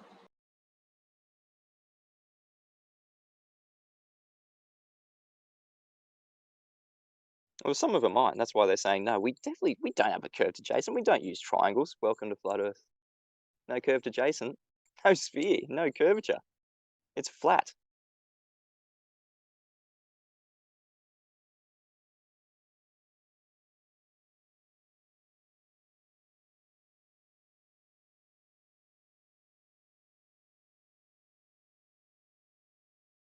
We're still waiting for the subject matter expert to fight the flat Earth to make any sort of rebuttal to any claim that we've made. Apparently, it takes 6 to 8 weeks for him to make a video. Like, I think we've been talking about this argument for a lot longer than that. Apparently, he's a subject matter expert in the Sextant. It's going to be very, very interesting. Who's the subject matter I'm expert? waiting for that. Who's that again? Can't fight the flat Earth. Can't fight the flat Earth. That's one numpty dipshit right there, boy. You're funny. Go ahead, Adam. I jumped all over you. No, I'll stick with fight the fat girth. As Mitchell said, I've been awaiting this, and you listen to where we're pondering around. We're happy. Half of all the conjectures trying to be a ball and trying to figure out where their argument actually lies. What have they got left? What is the argument they're trying to make with regards to this? Because I'm lost as to where they're going and what they're actually clinging on to here. And as Mitchell pointedly says, somebody with a larger waist than mine announces he's a subject matter expert, and we're still waiting 6-7 weeks later for him to bring this earth-shattering stuff that I'm sure, he'd be jumping all over if he had, and that's the telling point. The time span that somebody that's announced he's an expert.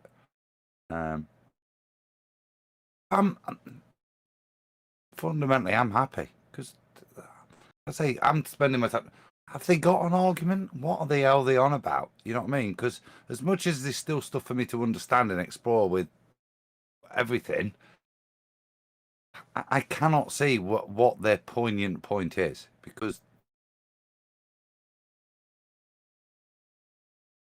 I've heard Charles, I've heard this, that, the other. So many people come in, and all you hear, again, Flat Earth Debate today was a good example with a so-called pilot.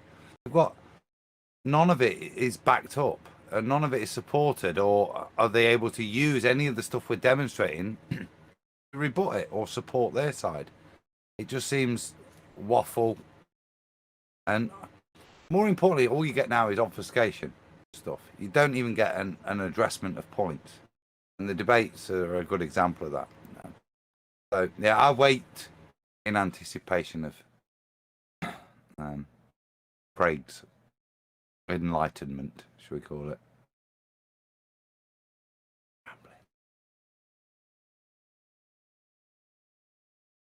I like the name that you called him earlier, Adam. What was it? Fight the Fat Girth? Yeah, I gave him that when the chicken shit filed a copyright strike on me. You know, when he did the Musa stuff. Gravity is not a force, but you can think of it as a force. I did a little video just playing that, just that little bit of the interview, but then Musa repeating that, and he went, you've got a copyright strike coming in 5, 4, 3, 2. That was me commenting YouTube. So I challenged it, and he had to retract it or go to court, and he retracted it. Yeah, that's why we gave him that title. Long. That's what he is. He's a bully and a coward, and they've got nothing, have they? When you stand up to them, as in you should with any bully, yeah, and standing up to their argument, there's nothing there. There's absolutely nothing there. Just waffle, and as he exclaimed 6 or 7 weeks ago, I'm a subject matter expert. Bring it on, Chunky.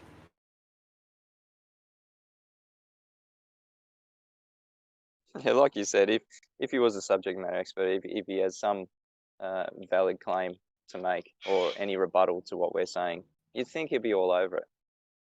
Obviously, he's got nothing. Obviously, it's going to be the same old crap. Is he going to address a curved adjacent? No, we don't need a curved adjacent. Welcome to Flat Earth. He's still looking to debate me, and obviously, I'm not going to be doing it for free, and obviously, I'm not going to be allowing him to make any money. So he can do what he wants. We're fine. We're comfortable with our arguments.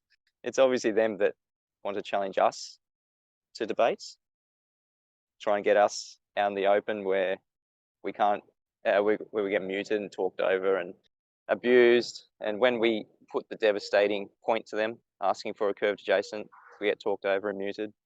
That's not going to be happening. We're quite comfortable with putting our arguments out there and them squirming, not having a response to it. Like Adam said, you would think a subject matter expert would be all over this, rebutting every single point that we've made. Elevation angles need a horizontal. Do we have a curved adjacent that we're measuring this angle of elevation to? That's what we're asking. Who's going to answer it? Do we have a curved adjacent?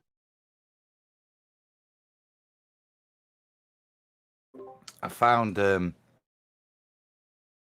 nursery school tactics last night or the night before, weren't it, when Nathan was on Charles's Flat Earth Masters show. But there was clearly, from what you could tell with the discussion, there'd been an agreement of I can butt in if you just start chatting shit that I can't let you proceed past. Otherwise, there's no point me coming on. And Charles had this great baller tactic, which I kind of remember from my kids at primary school. You know, when kids are naughty and you think the teacher can control the room with the stopwatch. And I watched in aghast last night as Charles thought that he could control Nathan by doing this kind of nursery school tactic of showing the person how long it took him to interrupt, as if that, as Charles always shows, that's a bit rude, isn't it? It's a little bit rude. I can lie to your face abruptly, you know, just in a polite voice say, you are a complete and utter idiot. I'm going to chat shit to you right now. a polite voice, and that's acceptable. And yeah, and they put up Nathan's tactics aren't mine, but he's the best tactic we've got for that, because for somebody to be that snide and in your face and do, like I say, nursery school tactics, try and control you to just deny the point that all you're trying to say is, no, mate, you can't go past R, yeah, until you defined R and how you've got it. And I found it very telling as to where they're at and what they're prepared, as in that long-winded example, they're prepared to resort to try and get control of the room. And respect to Nathan, he spotted it straight away and dealt with it fundamentally, yeah. And all you saw Flat Earth Math was behave like some kind of like standing temporary teacher. They got enough, you know what I mean? Absolutely no control of the room because they got no respect. And that's the fundamental thing. You would give people, if they not lying to your face, a bit of respect and a bit of room. But when somebody's that blatant and lying in your face like that, that's all we're left with. And all they're left with is, like I say, juvenile things, like he thought was... The funny one was holding up a drink bottle. What is that? You lost the argument so much and you're so embarrassed that you behaved like that. I thought it was very, very telling. You look like a court jester. Actually, yeah, it was... I struggled to watch it the first time, John, live, yeah? Yeah. It was only the replays, because I was just like, I can't watch this. What a dickhead, yeah? Just get some respect, man. What are you doing? Waving stuff like that. It's just kind of... Is that where they're at? Yep. He's always been that way. He's a court jester. And it was cracking me up. You touched on it briefly, where he said that we're into polite conversation.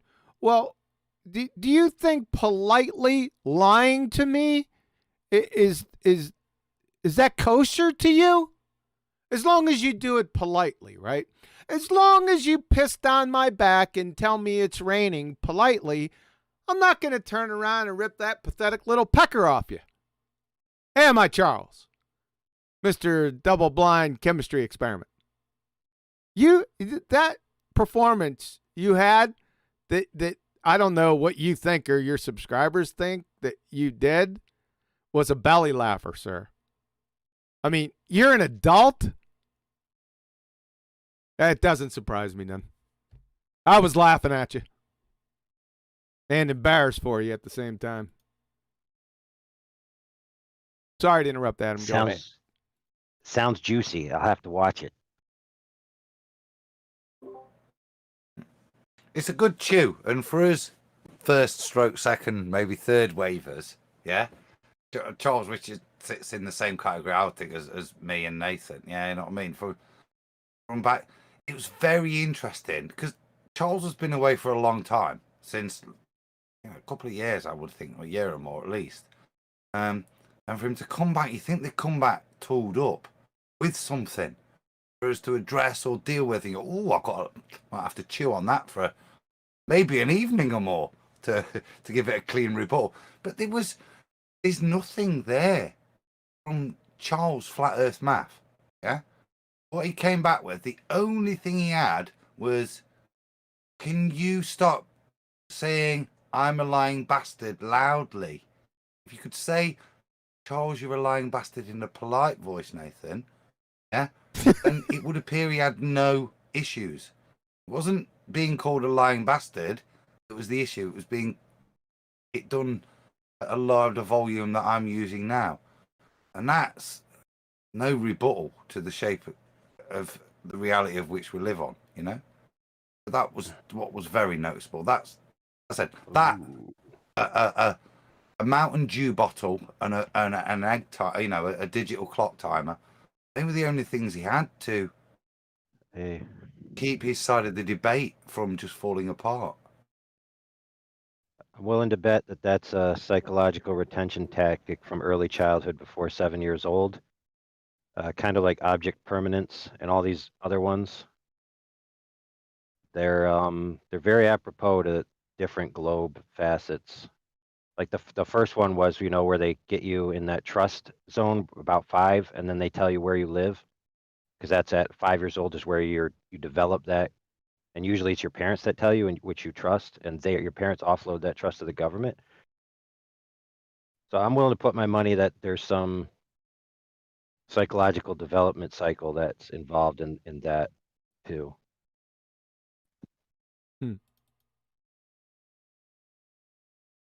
But that, like, the abject permanence problem is why they can't fathom that if you see the bottom of something missing, that it didn't go below the water.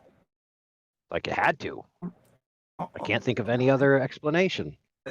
It's not object permanence that's the issue, though. It's the thought that the reality is that Charles had precognized that he thought, as Nathan was objecting to his obvious, what was going to be his obvious blatant bullshit, straw manning or whatever, yeah, that he thought pulling out a cooking timer was going to be a way of dealing with Nathan having an actual objection to his argument, that it was somehow going to empower him like some Excalibur type role of the cooking timer.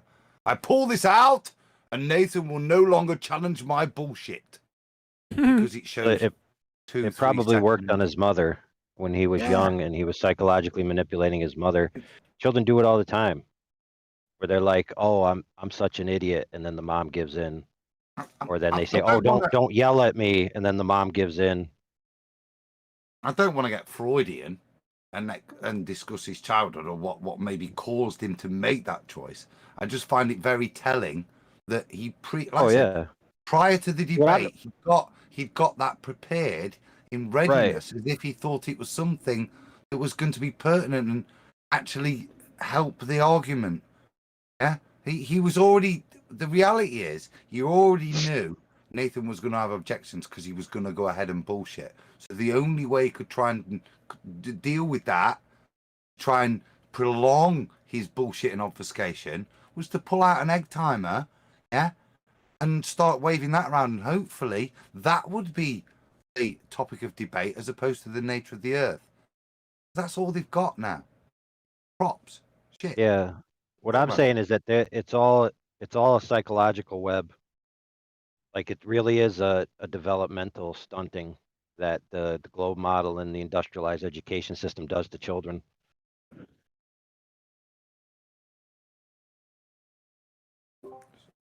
A deeper point, but I wouldn't necessarily disagree.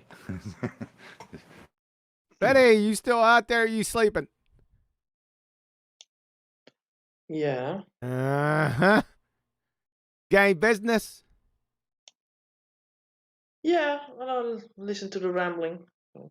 Listen to the rambling? Yeah, but that thing that we're talking about, right? That thing that I'm talking about?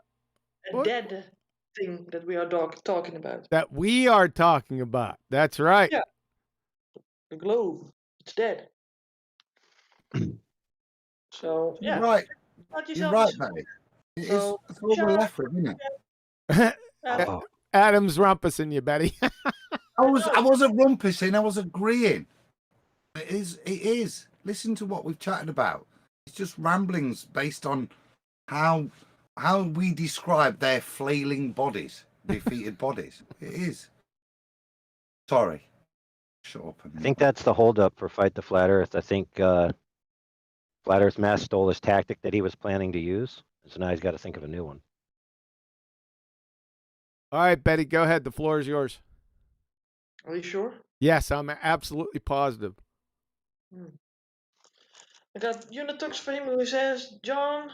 I want scientific method to be my ... To be your what? I don't know. I think that's you can fill it in for him.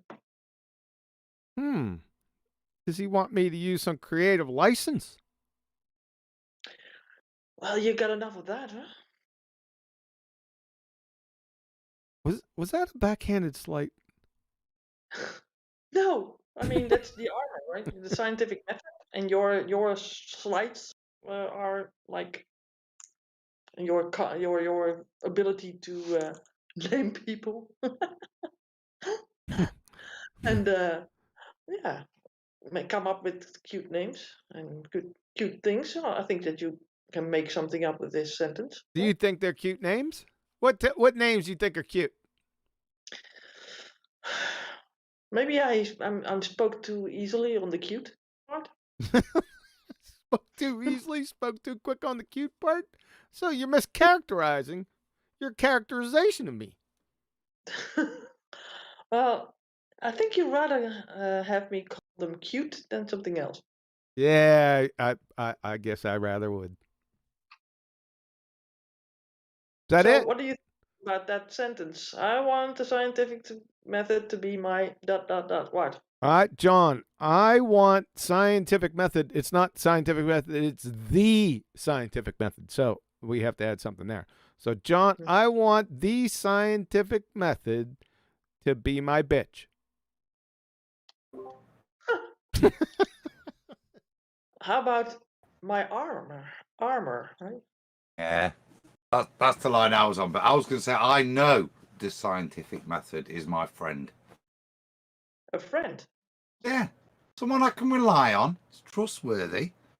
Yeah, solid, reliable. Yeah, doesn't necessarily mean I'll agree with it. I don't always agree with my friends, but the truth I'll get from it is solid.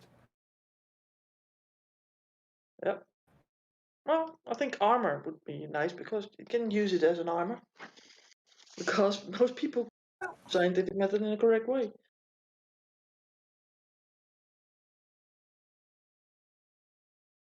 It's armor that can kick you in the nuts sometimes, though, isn't it? Well, I don't have any problems with that, Adam.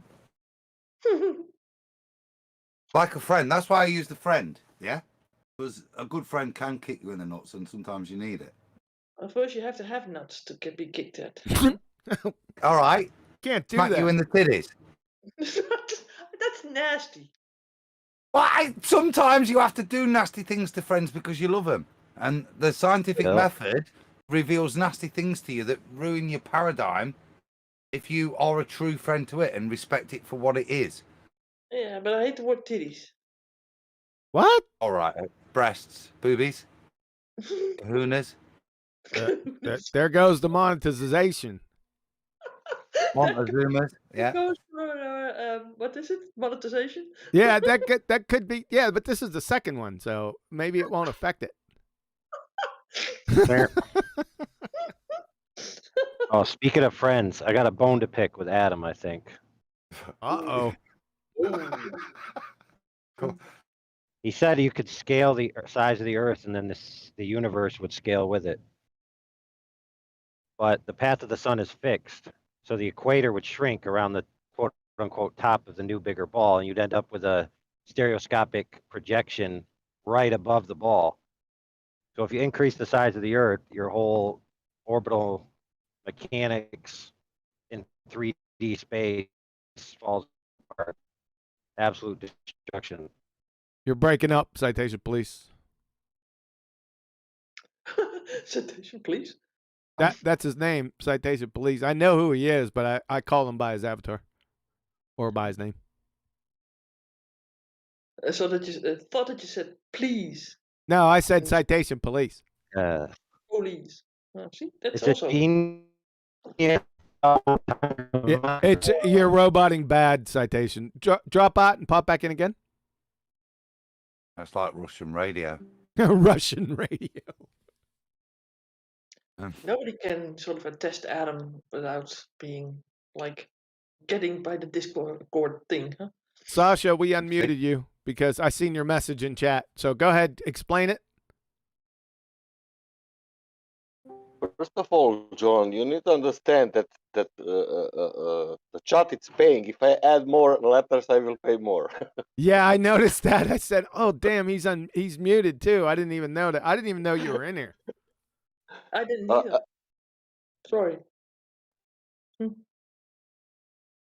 Yeah, Betty. In the last 2 years, John's scientific method, your scientific method, QE's scientific method. It's only QE's. That means if it's yours, please, can you give it to me? That is mine, and we can call Sasha's. It's called Sasha's scientific method. That's too funny. Yeah, give me that like a present, even if it's not yours. But even if it's not yours, but people want to, because of that, I wrote, can you give me your scientific method? You want me to re-gift it to you? Yeah. Hey, wait, Zanuck is here. Not on my show, he's not. Yeah, I'm talking with my friend. Yeah. He's here with us. He's not here because he's not on my show. Unless I see $2,000, he's not on my show. So, where else was we going? Discord, I think. Say again? He's definitely in the Discord with us. Well, he's definitely not until I see 2 Gs. Okay. We don't like to see 2G here. No 2G. Oh, he can't talk till he gets 2 Gs. I get it. That's right. He didn't pay a ticket. Wait, why is that? Just wondering. Oh, because he owes me 2 Gs, $2,000 from his bets that he made with me. They're already recorded and documented, so it's already over. Nice. From what was the bet? Second law of thermodynamics, 2 bets. He went double or nothing, and he got nothing. And you did also. He said double or nothing. I was jumping at that, even before I knew what it was.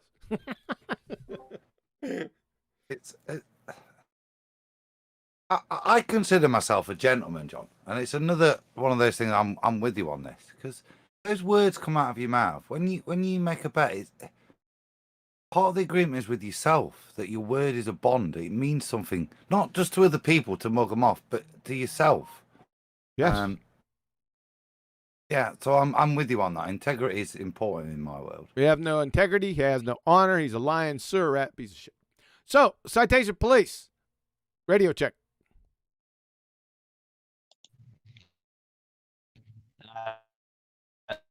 Now, it's bad, dude. I'm not sure. Yeah, it's bad. Your internet, annoying. probably. Because I know we're heading into a place where somehow I've got to make some ball apologetics or try and argue the ball side. But I was interested in the point that a non-scalar or scaling would have implication in and of itself, if you know what I mean.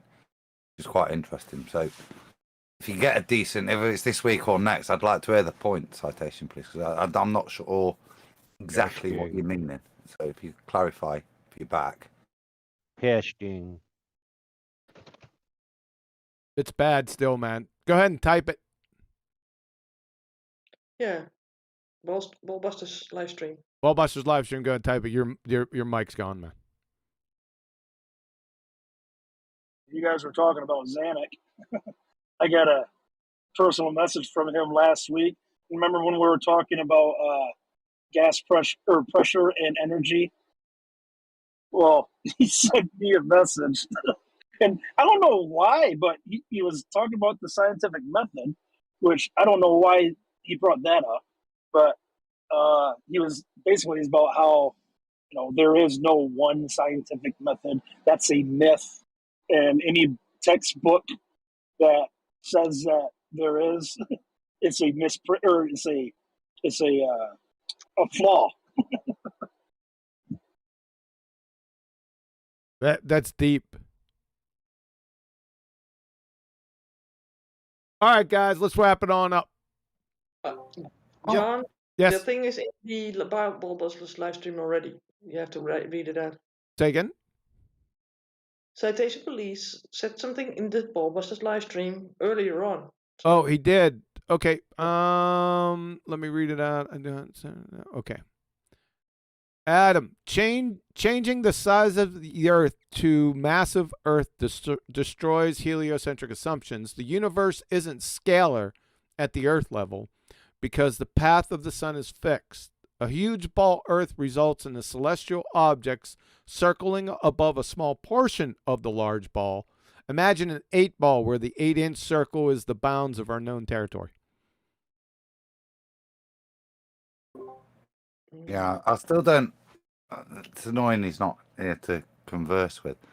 I move that 8-ball away from a flat surface or a sphere surface and its impression, and I scale its size in relation to its distance. So the further away it is, the bigger it is, so that the hot spot or the shadow it casts over the surface is the same size, then I'm not sure what the path of the sun across the earth, how that's affected. And I'm only, as I say, it's annoying. I'm only displaying my ignorance of your point here. So yeah, maybe next week we'll have to deal with it next time. Citation Police, we have Ballbusters Saturday, so we'll have some time to go over this. Pop in on Ballbusters. It's 2 p.m. U.S. Central, 8 p.m. UK. See if you can't get your mic hooked up, and then you can bring it up. I'm sure Adam's going to be there on Saturday. Yeah.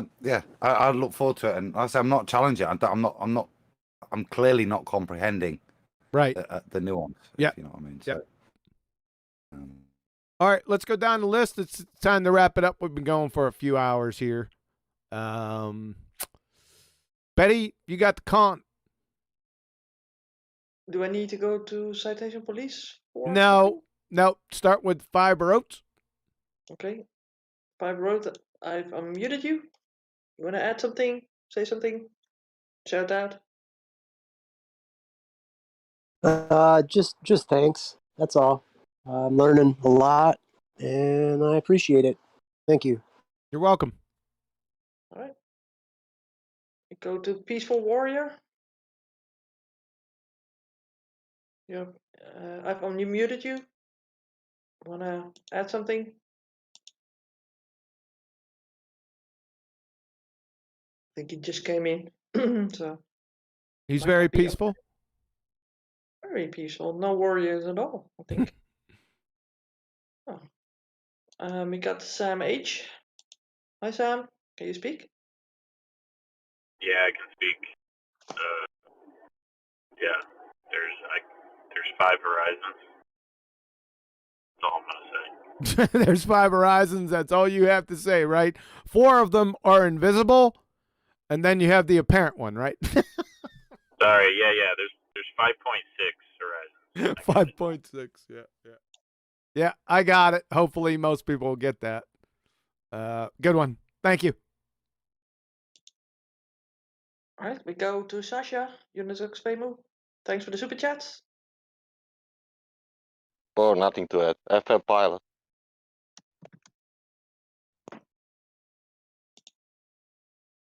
Was that it? FM pilot, the rise of the horizons, multiplying. So many that my brain even cannot count them. Today was a beautiful day. Only that. Thanks, Sasha. Hey, yeah, John, I didn't forget still, but I will message you one day. I have that present for you. Oh, that's right. I forgot about it. As soon as you said, John. I'm lazy, you know. I need to still to make. I got something. you. Yeah. I remembered it when you said, hey, John, even before you said it. I said, I was going to ask you about the present. Yep, cool. All right. But till Valentine's Day, you will get it. Thank you. How beautiful. Yeah, it is. Maybe you guys should take a room. Take a room? Okay, get a room. Oh, yeah. Stick save. That's another backhanded slight, by the way. I'm thinking, Betty, there's a link to Cupid here between these two, but probably only the fact that there's a bow involved. Yeah, but there's that with the presents and stuff. Don't you think it's a little bit like yikes? Right? Now, it's not that. Sasha and I have a connection because he's from Yugoslavia, and that's where my grandparents are from. So we have sort of a connection. Oh, it's not archery related. It's not. I assumed. No. Apologies then. Yeah. You're forgiven. And if you don't want to know, I am connected in last 5, I don't know, maybe 5 or 4 years because of Flat Earth, mostly because of you. Oh, well, thank you. And there's another connection that Sasha's spouse is a biochemistry major. Okay. Is she also originally from Yugoslavia? Yeah. Ah. Yep. And she is not into flat Earth. Yeah, that's well, that's unfortunate. But you can't have everything, right? Sasha, it's biochemistry that's, to me, what pre-flat Earth was one of the biggest things that disproved evolution. She must be But a she great don't want source to of think knowledge. about that because she's really about life, you know. Maybe because of this, what she's doing, I have so much time to do what I'm doing here. Ah, that's a good one, Sasha. Cool. Yeah, Adam, you said evolution. What evolution? What's that? Yeah, don't. Yeah, kiss my chuddies. Yeah, right. Yeah, exactly. You're not getting me to define that for somebody else. The point being, when back in the day when I believed in evolution, even though I was not able to define it, it was one of those things that, because you know, you want to investigate, you want to understand more, and it's when you got into the depths of biochemistry, the majesty of creation, just goes up. It was the phrase, I forgot his name, when the first sip of science, you reject God, don't you? But at the bottom, there he is waiting for you, and it's the same, and it's biochemistry for me. I've said it before. You know what I mean? It's that, the understanding of what's going off in a cell, the level of programming required for just a cell to function. You betcha. Yeah, that just destroyed, and no, and this is, and I love You know why? Because sorry, Adam. She told me about that she 20 years ago saw the Belgium from UK, and I said that is impossible. And she said, but we saw with our eyes. Okay, great, thank you. That's it. Well, sorry, Adam. You said what from the UK? I heard sold a virgin, which made no sense to me. So Belgium from Margate, from Ramsgate and Margate. Ah, you know, across it's and you can see, and there is written. That was the great thing because I was there with her on the holiday and on the beach on the bay. You have one wall and it's written "People world is flat."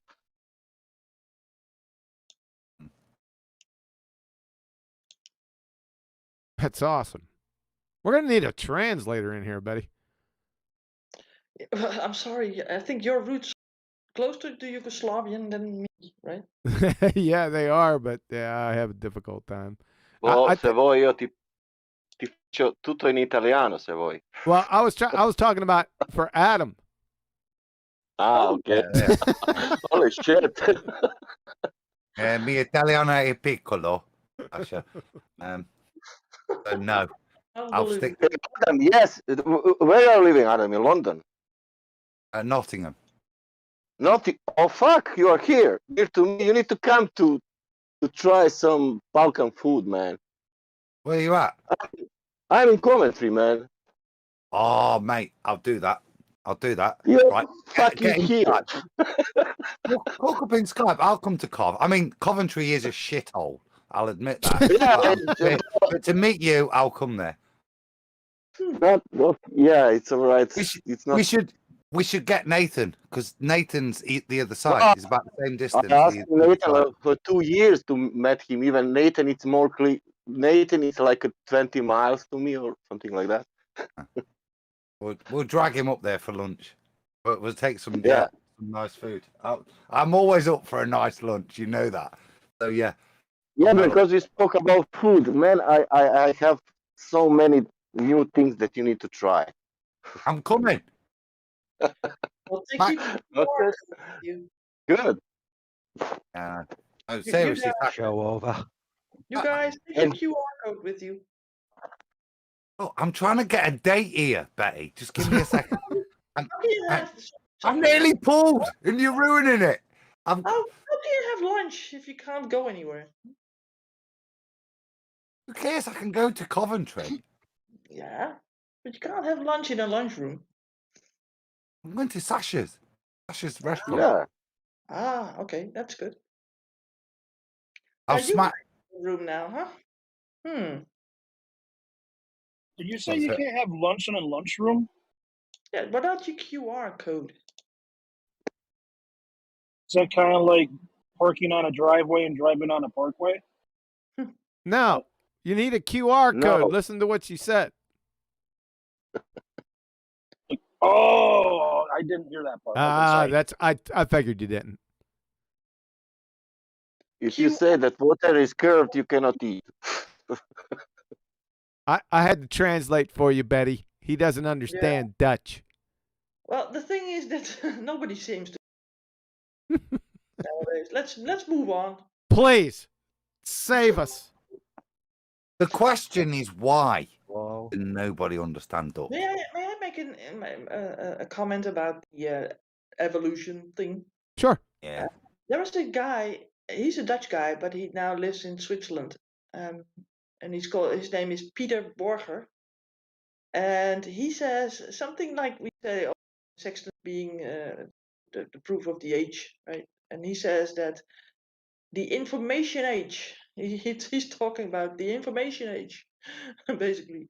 And he says, well, since information that people understood more about how genes are working with the information that's coded onto that, and that the junk DNA is not junk at all. So he's all about that information. Try to here in Holland in a show, try to explain that to people, and it's like listening to you, QE, all over again. It's like amazing.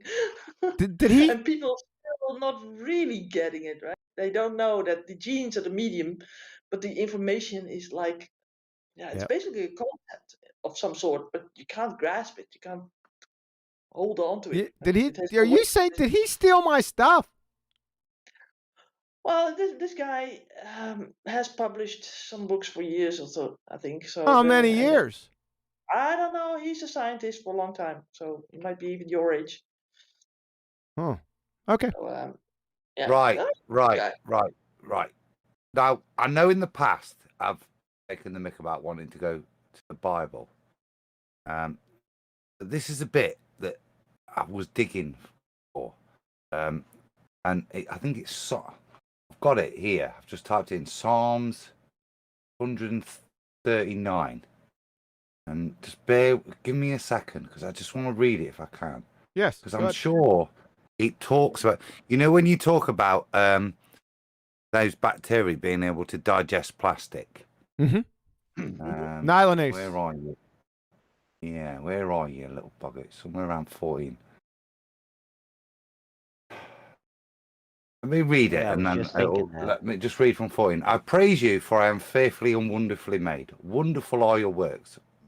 My soul knows it very well. My frame was not hidden from you when I was being made in secret, intricately woven in the depths of the earth. Your eyes saw my unformed substance. In your books were written, every one of them, the days that were formed for me, when as yet there was none of them. That's it. Yeah, it's pretty awesome. Where do you get the nylonase from that? Because it's, to me, it's talking about when I was formed, preformed, all the things. It says in 139:16, your eyes saw me unformed substance. In your book were written, every one of them, the days that were formed for me. So if you think about myelinase, just that simple bacteria, the day that it was required for it to be able to digest bacteria for nourishment, because that's all that was there, was already written for it in the book. And the sequencing for it to be able to get nourishment was there, pre-written for it. It didn't evolve it because it'd be too complicated to evolve it, whatever that means. Whatever that means. Good stick save. Yeah, do you get me? Yeah, but if you read that, it's saying that, and even down to the level of bacteria, even down to me, whatever, you know what I mean? All the things, but it's saying all those genetic possibilities. I don't know why this popped up, but when I heard it, I was doing some other just scriptural study. But when it came across this, it was that phrase, and with the bacteria and everything being pre-encoded, that just resonated with me. And when we brought it there, it's funny how I could remember it was Psalms 139. Are you snorting that brandy now? No, I'm on. I'm on Southern Comfort tonight. My dad brought me a bottle. I'm on the first one. My dad brought me a bottle of Southern Comfort, and which I used to detest as an adolescent when he was sneaking booze out the cupboard. But he brought me a bottle, and I'm quite enjoying it. A little dash of lime in it, and it's quite liberating. It's very nice. It was. You brought up Southern Comfort. That would get me into a story of the first time I got drunk, and we don't want to go there. And it was Southern Comfort, and I have never drank it since.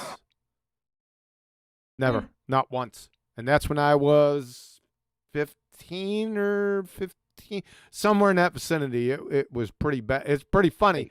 Maybe I'll tell that story if you remind me, but not today because it's time to go. All right. Yeah. How's this signal? It's not. It's that you can't go because we got to go. Citation. Come by Ballbusters on Saturday. It does sound better. It does sound better though. Yeah. But we got to go. Sorry about that, because I smell a dinner. Yeah, but don't leave. Just wait till QE ends the show. Yeah, and you guys can talk after. Yep. Adam talks so much I didn't get my last comments. That's all right. Yeah, and yes, because I was waiting for this because this is the first scrap end of question of the new year. So this is going to take 20 minutes. Oh, no, it's not. I'll mute you. Come on. So I wasn't going to ask a question. I was just going to make a comment on the whole evolution thing. My favorite book for showing how moronic the whole idea of evolution is Darwin's Black Box. Yeah, it's a good book. Does it define evolution in there?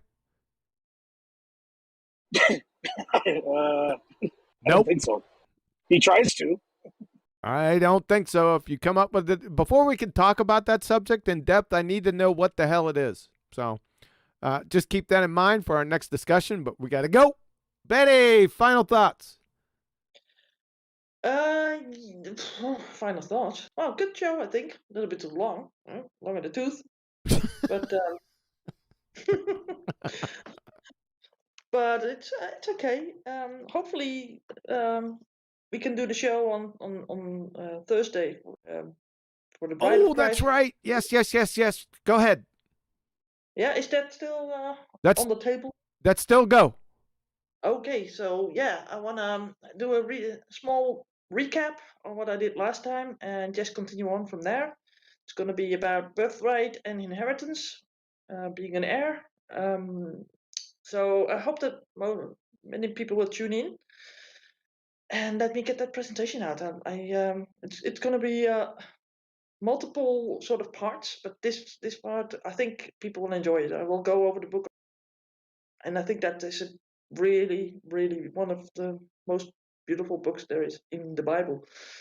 It explains a lot. So I hope that people will tune in.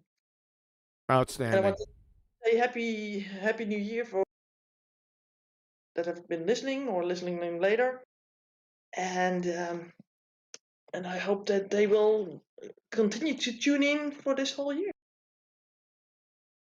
Thank you. That was very nice, Betty. And we'll definitely tune in on Thursday. Yeah, I can't wait because you've kind of spiced it beforehand. Now, I don't know what she's going to present on, but she kind of put a little intrigue in it. Like, you're going to want to listen to this. So I can't wait for Thursday. And yes, Thursday's still a go.